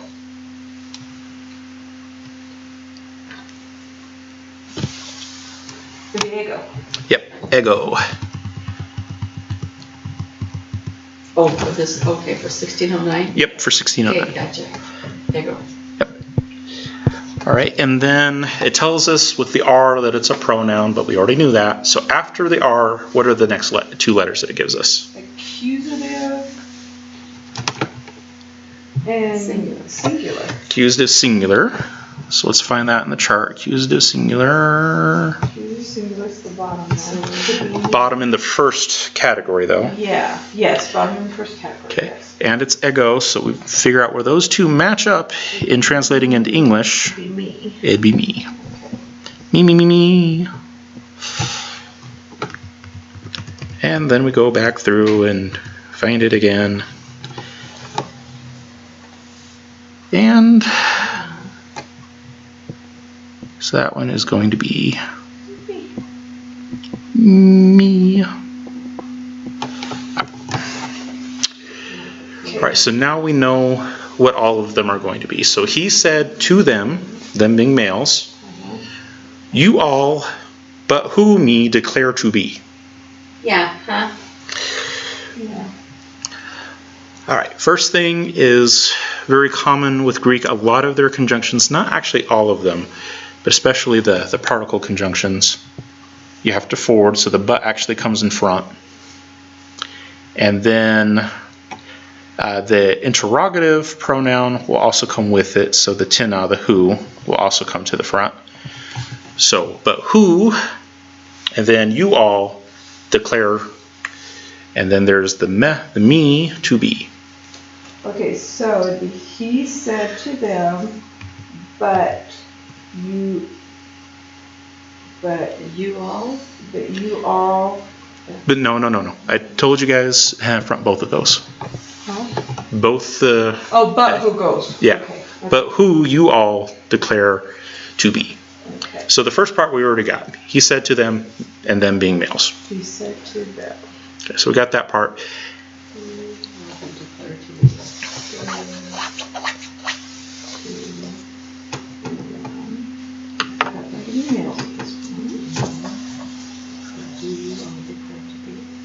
But who you all declare to be? Well, there's the me in there too. But who you all me declare to be. Oh, So he said to the men. Well, it doesn't say men. Oh. yeah, we're assuming. So he said to them. So it says but who, so we need to say but who? Mm-hmm. Okay. But who You all declare to be. you all Declare me. Me declare. Me to be? Mm-hmm. Oh, I forgot about that me right there. declare me to be? Or you all? Oh, there we go, declare. But who do you all declare me to be?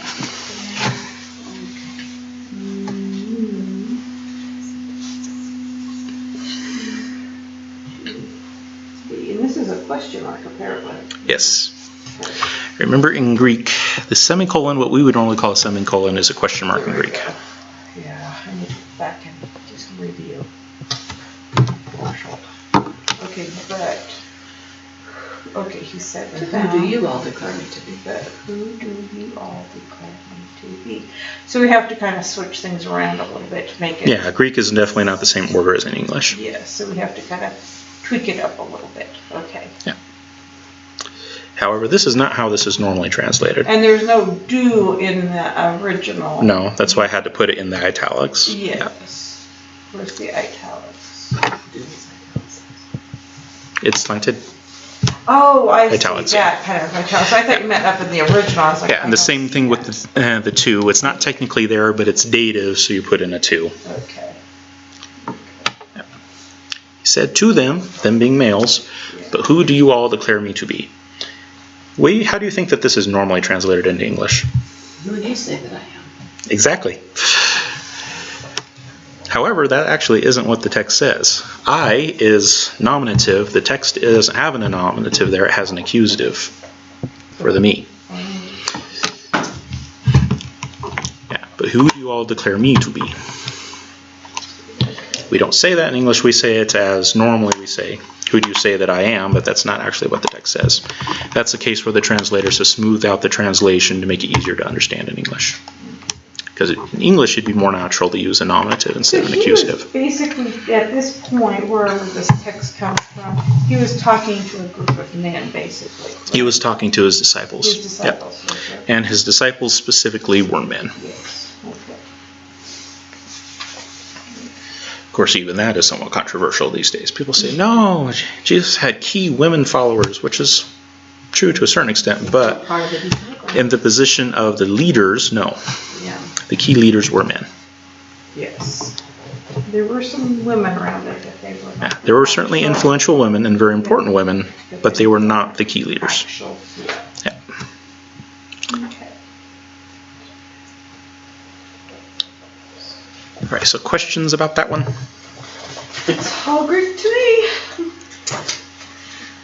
Woohoo! I may have more questions, but right now I'm like, okay, we're good. Yep. Moving on. Yep, so he said to them being males, but who do you all declare me to be? Which is not how we would normally translate it in English because of stylistic concerns, but that's what it literally says. All right, section 4.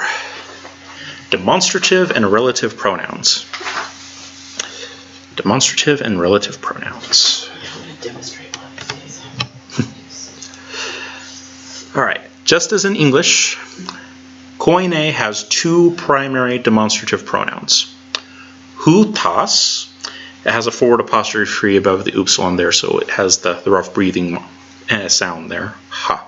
So hutas, that is the first demonstrative pronoun. It is the near demonstrative. So in English, that would be this or these.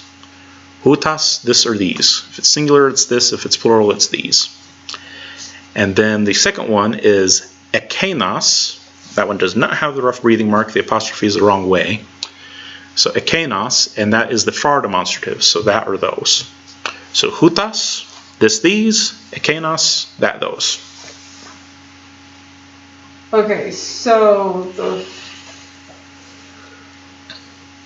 forward apostrophe gives the ha, right? Yep. Yep. And then the regular apostrophe does what? The final apostrophe has no significance for you guys. In the second word. Correct. Okay. And what's the little wavy thingies? Does them, They're basically types of accent marks, but you guys don't have to worry about them. okay. And this E thing is a what? What are you talking about? I can't remember what letter that is. That's epsilon. Yeah, okay. There we go. Yep. Epsilon, kappa, epsilon, iota, nu, omicron, sigma. I need to get back to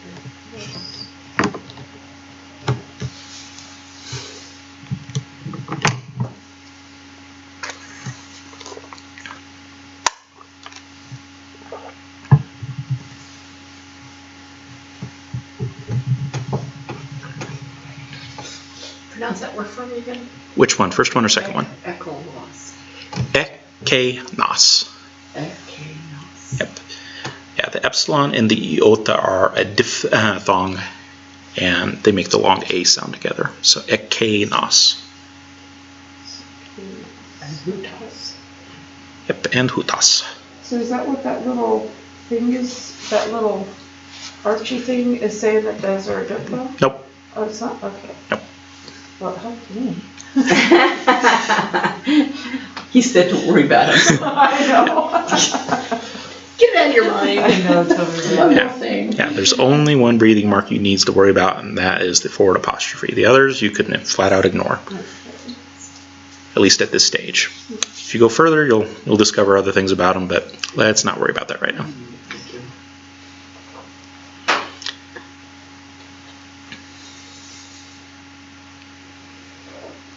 Okay, just as in English.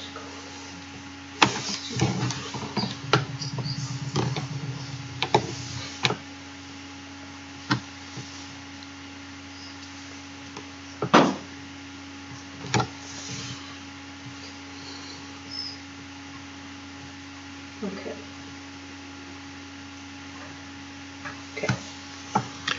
All right, moving on. When a koine demonstrative is functioning as an adjective, it will occur in the predicate position in Greek. So, ha anthropos houtos. Well, you'd have ha, which is the DRP. Anthropos is man, basically. And houtos is the near demonstrative. So this, and it's singular, so it'd be this. So literally in the Greek, it would be the man this. But it's actually going to function as an attributive, so you would say this man. If you wanted to be really formal about it, you could say he who is this man. But that would be a little awkward. Most people just take the demonstrative and they replace the DRP with it.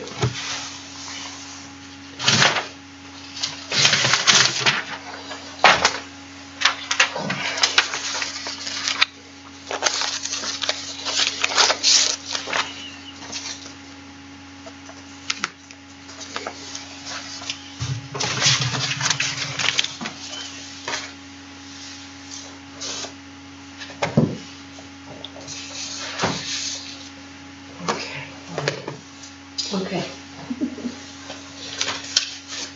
Did you get Lindsay her stuff? Is that still Matt's? there? I don't know whose it is, but it was left in the thing here. Which one was it? Is it this time's? Yeah, it's this time. It's week 5. Oh, I wonder if she didn't get it picked up. See, I saw it gone, and so I didn't think anything of it. Well, I'll take it over to the house. She'll come over on Wednesday. Okay. So I'll just take it over to the house.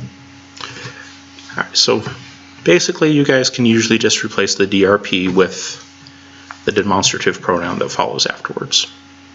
Or you could insert it between it and say, he who is this man, which would be a little cumbersome in English, but the main point here is that you usually have to take the demonstrative and put it in front of the noun in English. In Greek, it will occur afterwards, but in English, we put it in front. This man, not man. This. Exactly.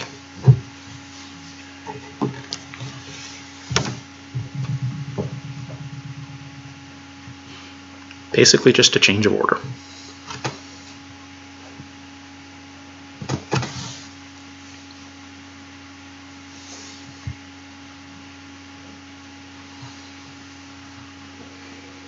So.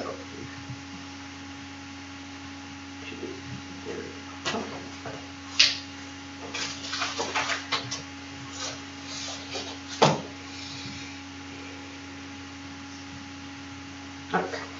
All right. And then, unlike adjectives, demonstratives can elevate without the DRP. So if you have a demonstrative out by itself, you'll often put one with it. So if you have, normally we want it to say something like this man, but if there is no noun for it to modify, you'll just say this one, and the DRP doesn't have to be there for that. So demonstratives are a little odd in that regard. Okay, so. So if you have it by itself, you usually put one with it. Okay. If it follows a noun, then you usually just put it in front of the noun. But if it's off by its locum, you just say this one, or that one, or these ones, or those ones.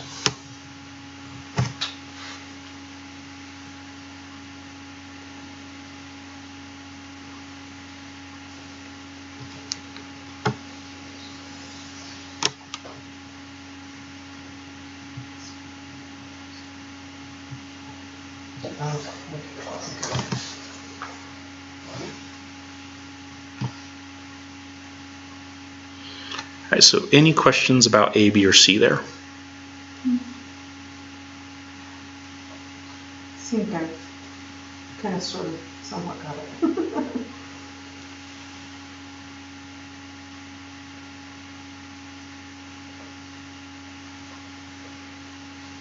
All right, we'll go ahead and move on then. Try a translational task here. So we have houtas, estin, ha, huios, mu, ha, agapetas. Most of this I've given to you except for the demonstrative pronoun that is in there. So you'll have to look it up and figure out if it's a near demonstrative or a far demonstrative. So we need to look at 47, right? Yep, look up 4047. We'll figure out if it's near or if it's far.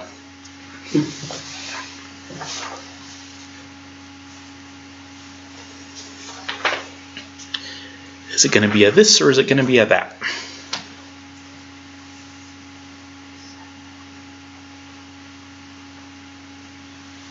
Okay, so we're looking at 4047, and we're going to see if in its available translations, is it going to say this is a valid translation or is it going to say that is a valid translation? This is the near demonstrative, that is the far demonstrative.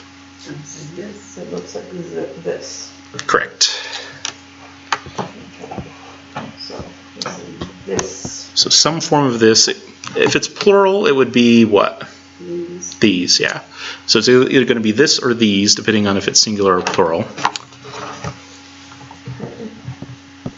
But it's a pronoun. It's nominative. Correct. Singular masculine. So it'll still be this. It would still be this. You are right. The singular tells us it's going to be this. So we can ignore the these this time because it's not plural. Okay, now this demonstrative that we have right here, the hutas, it's off by itself. It's not following a noun. In fact, it is the very first word in the sentence, right? So if it's off by itself, what's going on here? It's not modifying a noun, so what's going to happen?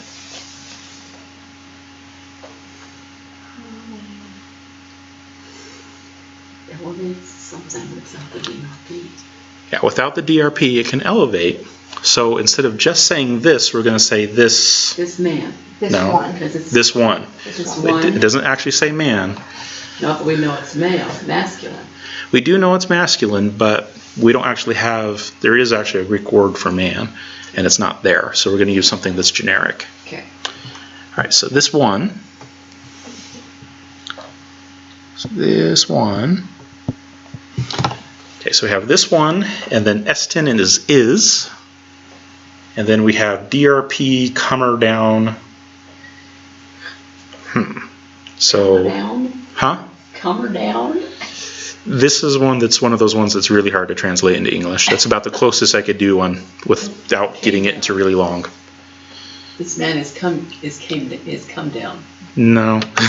It's first of all, it's not man, it's this one. This one has come down. And it's not has, it's is.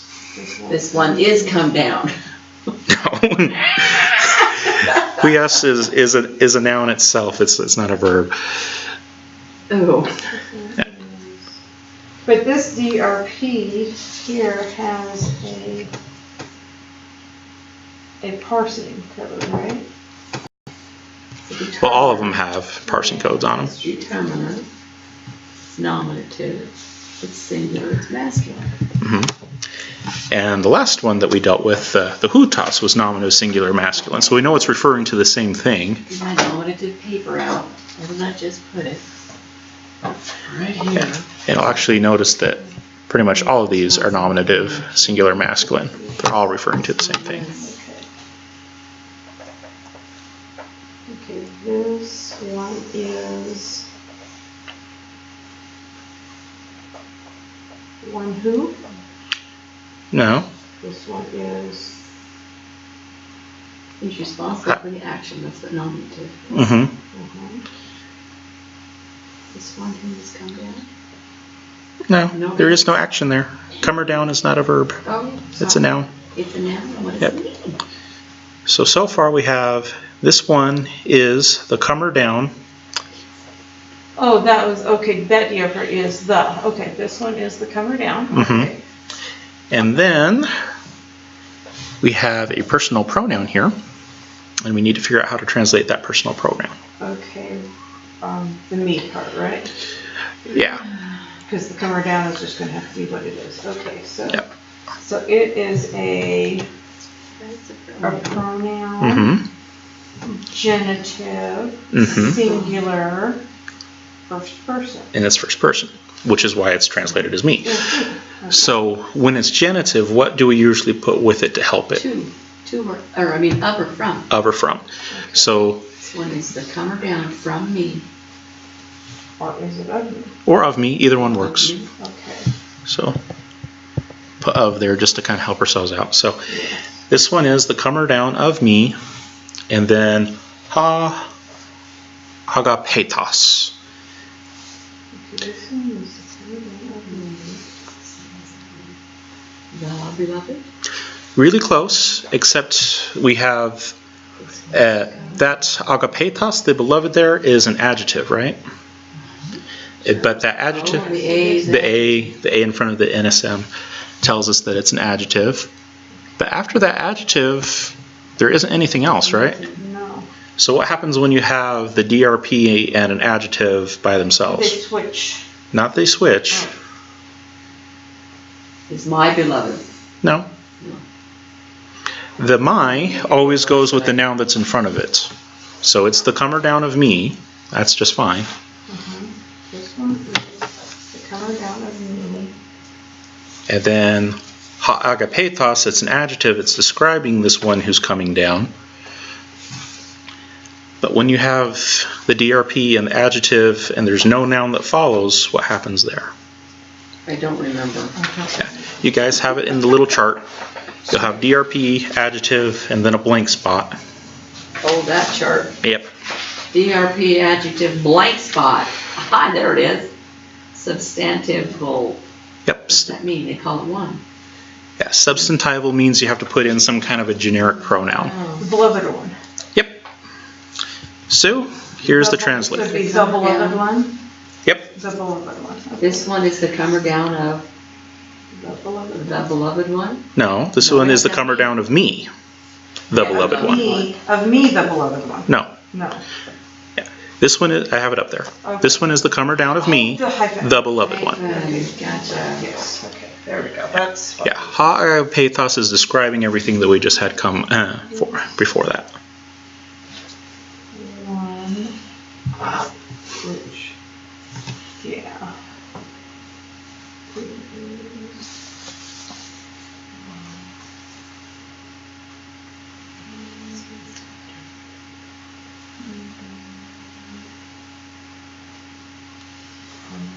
You're making my brain tired, At least we'll all sleep good tonight. John. No, it's not the fall asleep kind of brain tired. Oh, it's the brain dead, stuck in a loop kind of brain dead. Are we almost done? Relatively soon. Because I'm going to do homework. I can't pause the recording. All right, so anyone take a guess at what this one is normally translated as? This one is the come or down of me. My beloved son, whom I'm well pleased. No. Nope. You're really close though. Normally it would be translated as, "This is my beloved son." Oh, just, okay. Yeah. Yeah. Huios, a lot of times, which is the problem word that is translated as come or down here, a lot of times it gets translated as son, but when you're referring to the second person of the Trinity, it doesn't actually literally mean son. That's not why that word is used there. Gotcha. Yeah. In the Bible, when it uses that word, it uses that to talk about the second person of the Trinity having come down from God into human existence. That's why that word is used. It doesn't actually literally mean genetic, biological son. Yeah. And that's why come or down is there. Some of the more formal translations will say something like the descended one or something like that. The descended one of me, my descended one, the beloved one. Or my descended self. But that one's kind of mixes the persons of the Trinity a little bit. Yeah. Yep. All right, and then we'll throw the next one up there just to have it on.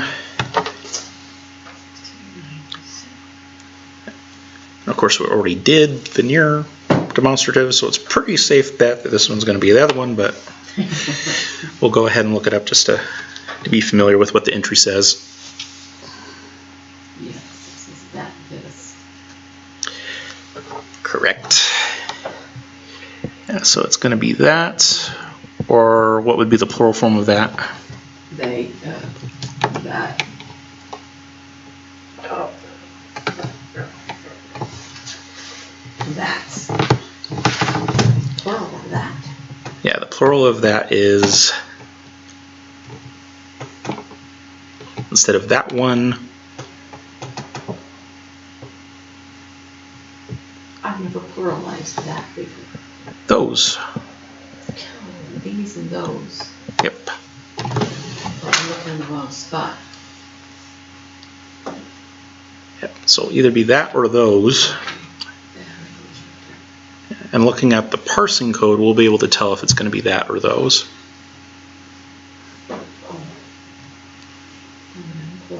It'll be that. It'll be those. It will be those. It is plural, so it will be those. So we know at least that part. That's nice. And looking at what's around it, it is following a noun. We have a noun right in front of it. So that tells us that it's actually going to replace that noun's DRP. It's going to function to modify the noun, even though it comes after it. So those who came. Yeah. Well, it's going to modify the day. So those days. Those days. Yeah. All right, so we already looked up the 1697. We found out that it was that or those. It was the FAR demonstrative. That or those, FAR demonstratives. We looked at the parsing code. It was plural. So it would be those specifically, and not the that. And it's also following a noun. So we have the akanos, and it comes right after a noun. So that tells us it's going to replace the DRP. So it's going to be those and then day. And this day happens to be plural, so it's those days. And remember with da, like with a lot of Greek conjunctions, you have to front it, put it out in front. So, and in those days came John. Or John came. If you want to put the nominative out in front, which would be typical for English. Doesn't that D mean it's dative, which would be 2 or 4? Mm-hmm. Can anyone tell me why that is not relevant here? Yeah, good eye on catching that it's dative, which would normally have a 2 or a 4 in it. But why doesn't that matter here? 4 in those days. Because Nope. I don't know why. It has to do with... There are 3 cases that are used to determine what prepositions mean. And we have a preposition here. And so whatever case follows it is telling me how to interpret that preposition. So I know that this in actually means in because it's followed by dative. That's what the dative is telling me. How? Because this particular preposition, when it's followed by a dative, means in. Oh, okay, there you go. Yeah. We haven't gone over prepositions yet, so. That's okay. Yeah. But yeah, this was actually something we did talk about in a previous lesson. We said that there are 3 cases that will determine what the preposition means. Dative is one of them, genitive and accusative are the other 2. So yeah, if you have a preposition involved and those kinds of things, the case is there to tell you how to interpret the preposition.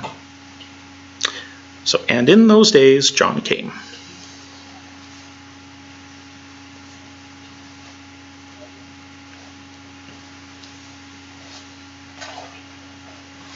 Okay.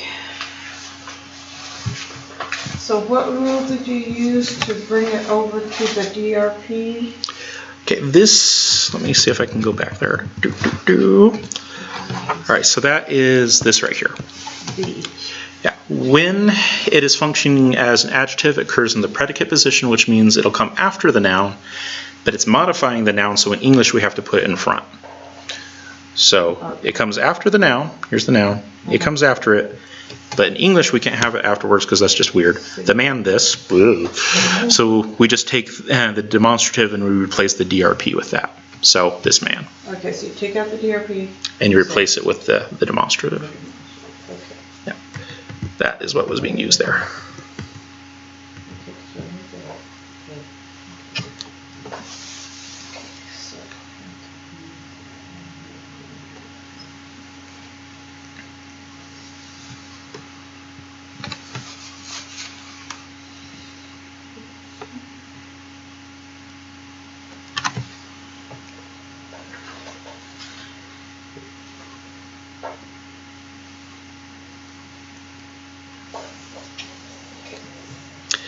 This one is usually translated pretty close to this. Sometimes they'll change the order of the verb and the noun, but that's about it.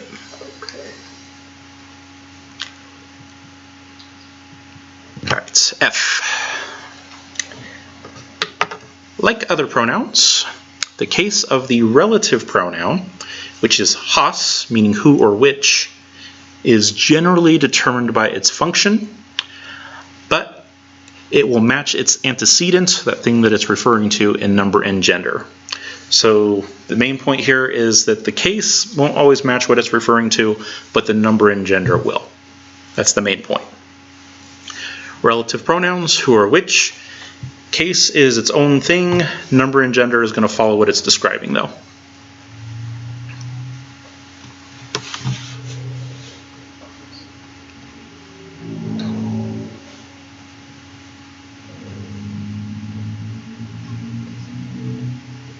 Okay, what is antecedent? Antecedent is what it is referring to. So, for example, if I say, I went to visit my uncle, who is bald, the who is referring to uncle.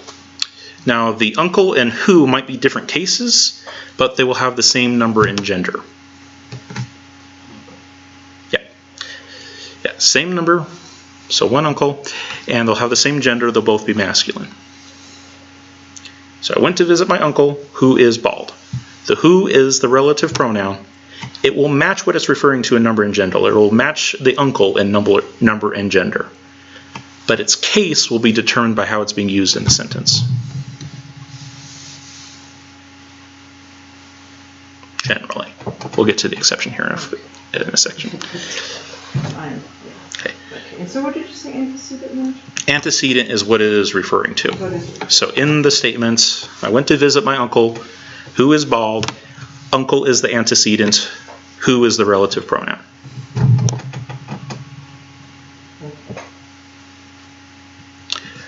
right, and this is all the caveats, most of which you will not retain. That is fine. Write it down. Call it good. However, the relative pronoun will sometimes take on the case of its antecedents if, and there are three ifs, the relative pronoun is in the immediate proximity of the antecedent. So if what it's referring to, if it's right next to it, it will sometimes take on its case. So in the sentence that I just gave you, I went to visit my uncle, who is bald. Uncle and who are right next to each other. So in Greek, they might wind up taking on the same case just because they're right next to each other. B, the antecedent is dative or genitive. So if uncle was dative or genitive, then the relative pronoun would generally be dative or genitive. Or the relative pronoun would normally be accusative, which in other words means that the relative pronoun doesn't like to be accusative, so it'll switch over to whatever its antecedent is if that's the case. I don't want to be accusative, so I'm going to become whatever my antecedent was.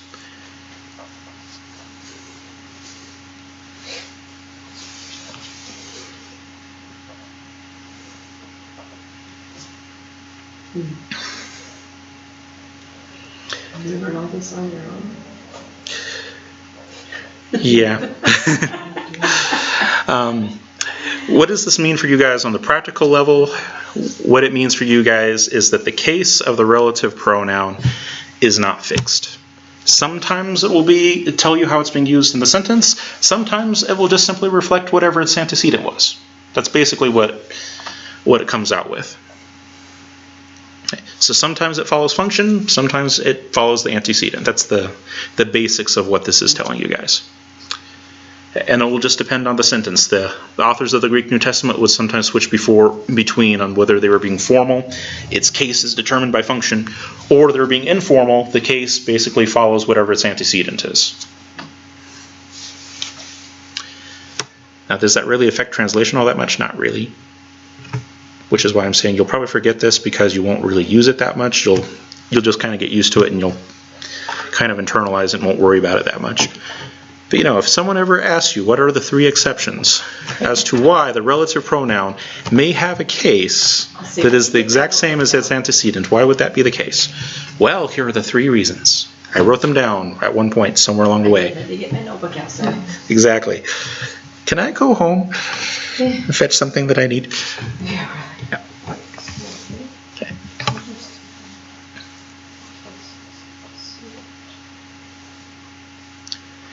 The main thing that you guys need to know is that it translates as who or which. If you wanted to do formal English, you could also include whom for the accusative, but that's falling out in modern English, so I'm not going to worry about that. That's the main thing that you guys really need to know about the relative pronoun. You translate it as who or which. If you get that, you'll be okay, because case and number and gender in the English relative pronoun doesn't really matter. We can't really translate that across. So it's useful information to know, but it doesn't really affect translation that much. In fact, most of the variations that you have in Greek, you can't really translate into English because English is just not concerned about some of the same things that Greek is. Greek is very particular about gender, for example. It's very particular about case and those kinds of things. English is not. So you can't really translate it across. But it's useful to know, but you're still not really going to mess with it that much. So write this down. Don't think about it too much. The main part that you need to know is actually just this one little part right here. The relative pronoun is has, and it means who or which. That's the main thing you need to know from this. Okay, so if is what we need to focus on more or less. That's what you need to focus on. The other information is there. It's nice to have. It's not going to come up in translation that much, though. Not what we focus on. Okay. Okay. Relative pronoun, who or which, has. Moving on to translation. So we have idu ha aster han edan pra egen autus. And the one that we're worried about is the han. Yeah, the 4005. Now, there's only one relative pronoun in Greek, well, that's properly relative. There's the deterministic relative pronoun, and we've dealt with that a bunch. But one properly relative pronoun, which is 4005, so you guys already know what it's going to be. But you can go ahead and look it up just to know what the entry looks like.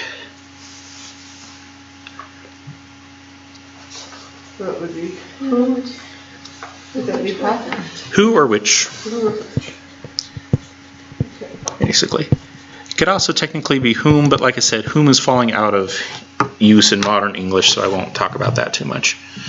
Whom would normally be associated with the accusative, and you'd have to differentiate, but it's falling out of use in English anyway, so I'm not going to worry about it. So, who or which. All right, and then we get to go through and figure out what the rest of it is, and most of it I gave to you already.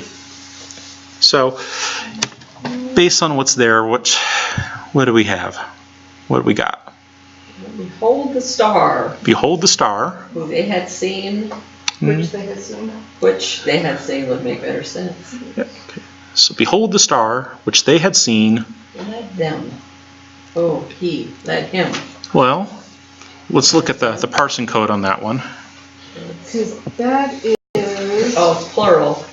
Plural masculine. person. And third person. Genitive. It's not genitive, The- it's accusative. Oh, it's A, sorry. Yeah, you're fine. Oh. Some of them are a little hard to read. I apologize for that.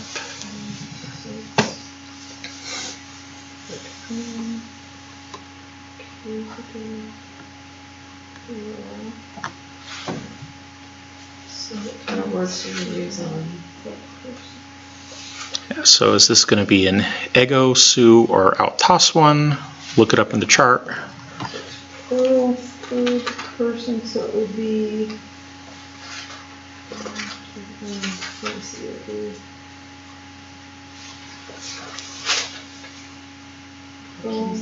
Masculine, plural. Masculine to be them. Yep. And we could be specific about it and say them males, but it's basically them. So behold the star, which they had seen, led them, them being males.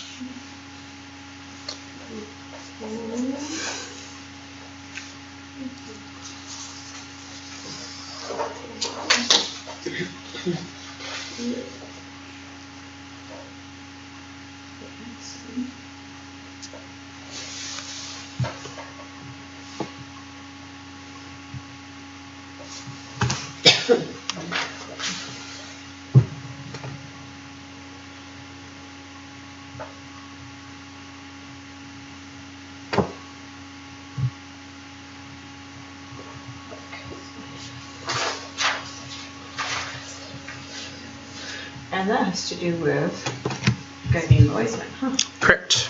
And that's why the them is male instead of female. Exactly. We're talking about the wise men, yes. All right, so any questions about that translation? Yeah, that one wasn't too bad. Especially after you go through the other one and get your teeth kicked in and get to the last one. It's like, I've already seen all of this before. I'm good. All right, and that's the end of what I got for you guys. Sorry about it being a little long. In my defense, we did get started a little late, though. We did. You did, because we had stuff. All right, and then for questions, the assignment questions we'll have 3 and 4, of course.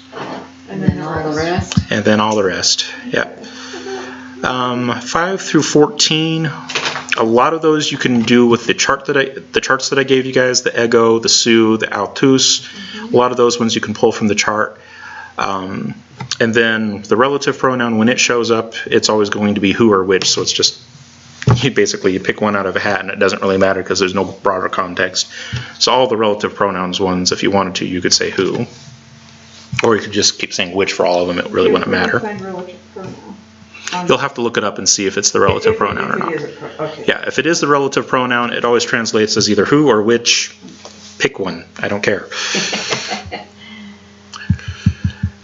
So those won't be too bad. And then 15 through 18 will be translation. Pay special attention to the parsing codes, of course, on that one. Those, and then let's see, after that, So what did you say that you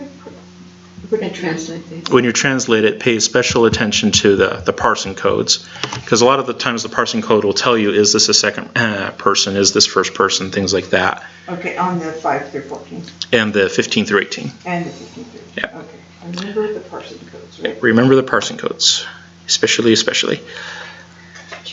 And I try to give you a decent number of them, but we're getting far enough along that we've already covered nouns and the definite article. We've already covered adjectives. Now we're getting into pronouns, so a lot of stuff has been covered. So the stuff that I give you now is basically the prepositions, the verbs, things like that. There's not a whole lot that you can't look up anymore. So your individual task is growing. Are you with this, are we just, you're focusing on just what we've learned this assignment, right? No, it's cumulative. It's everything that you've gotten so far. So it'll have stuff about adjectives in there. It'll have the determiner in there. It'll have nouns in there. Whole 9 yards. Yeah. I need to get. And that's why there's only 4 of these that you have to translate, because it covers a lot of stuff. Yeah, okay. I was actually considering doing everything from 5 on down as translation, but no, people will die if I do that, so we're not going to do that. Yeah, then the beginning Greek, John. It is beginning Greek. Yep. And then 19, the reading assignments, introduction to idioms, inclusive. That's fairly straightforward. And then you have the weekly words if you want to go over those. And I think we've pretty well established that most people are not doing that at this point. Well, I do when I can't come wait to for it, this. but I need to get more. Yeah. I need to do more homework is what I need to do. All right, and so that's the assignment, basically everything from 3 on down to 20. Okay, now, this is just me thinking, do you want to cancel next week because of your movie or not? I'll put it to a vote, and Mac and Lindsay are not here, so they don't get a vote. So what do you guys think? I'd rather do it. You'd rather do it? Yes. Okay, get it done, okay. Yes. Okay. I'm good either way, I just want to know. So Okay. you have the lessons You're prepared. Yep. You have them all, okay. Well, I don't have them all prepared, but it doesn't take that long. Okay. Because the next one is just going to be on prepositions and conjunctions and things like that. That lesson goes pretty quick. So I'm good. That's one of the few that we'll probably actually be able to get done in 1 week instead of 2. Yay. Yeah, 'cause some of these are taking a long time to get through. They are, and this material was originally designed for people that had a lot more spare time than the average person. It was basically designed for college course. People who are dedicated to this is all they're doing. They're doing all the homework, they're doing all the extra words. This is what they're living and breathing. And if you do it that way, you can get through it in that time frame, but that's not the average normal. Yeah. I am graduating from the 4th grade in a couple of weeks. There you go. And you're taking Greek. And taking Greek on top of it. Yeah. They're with me. I don't mind taking a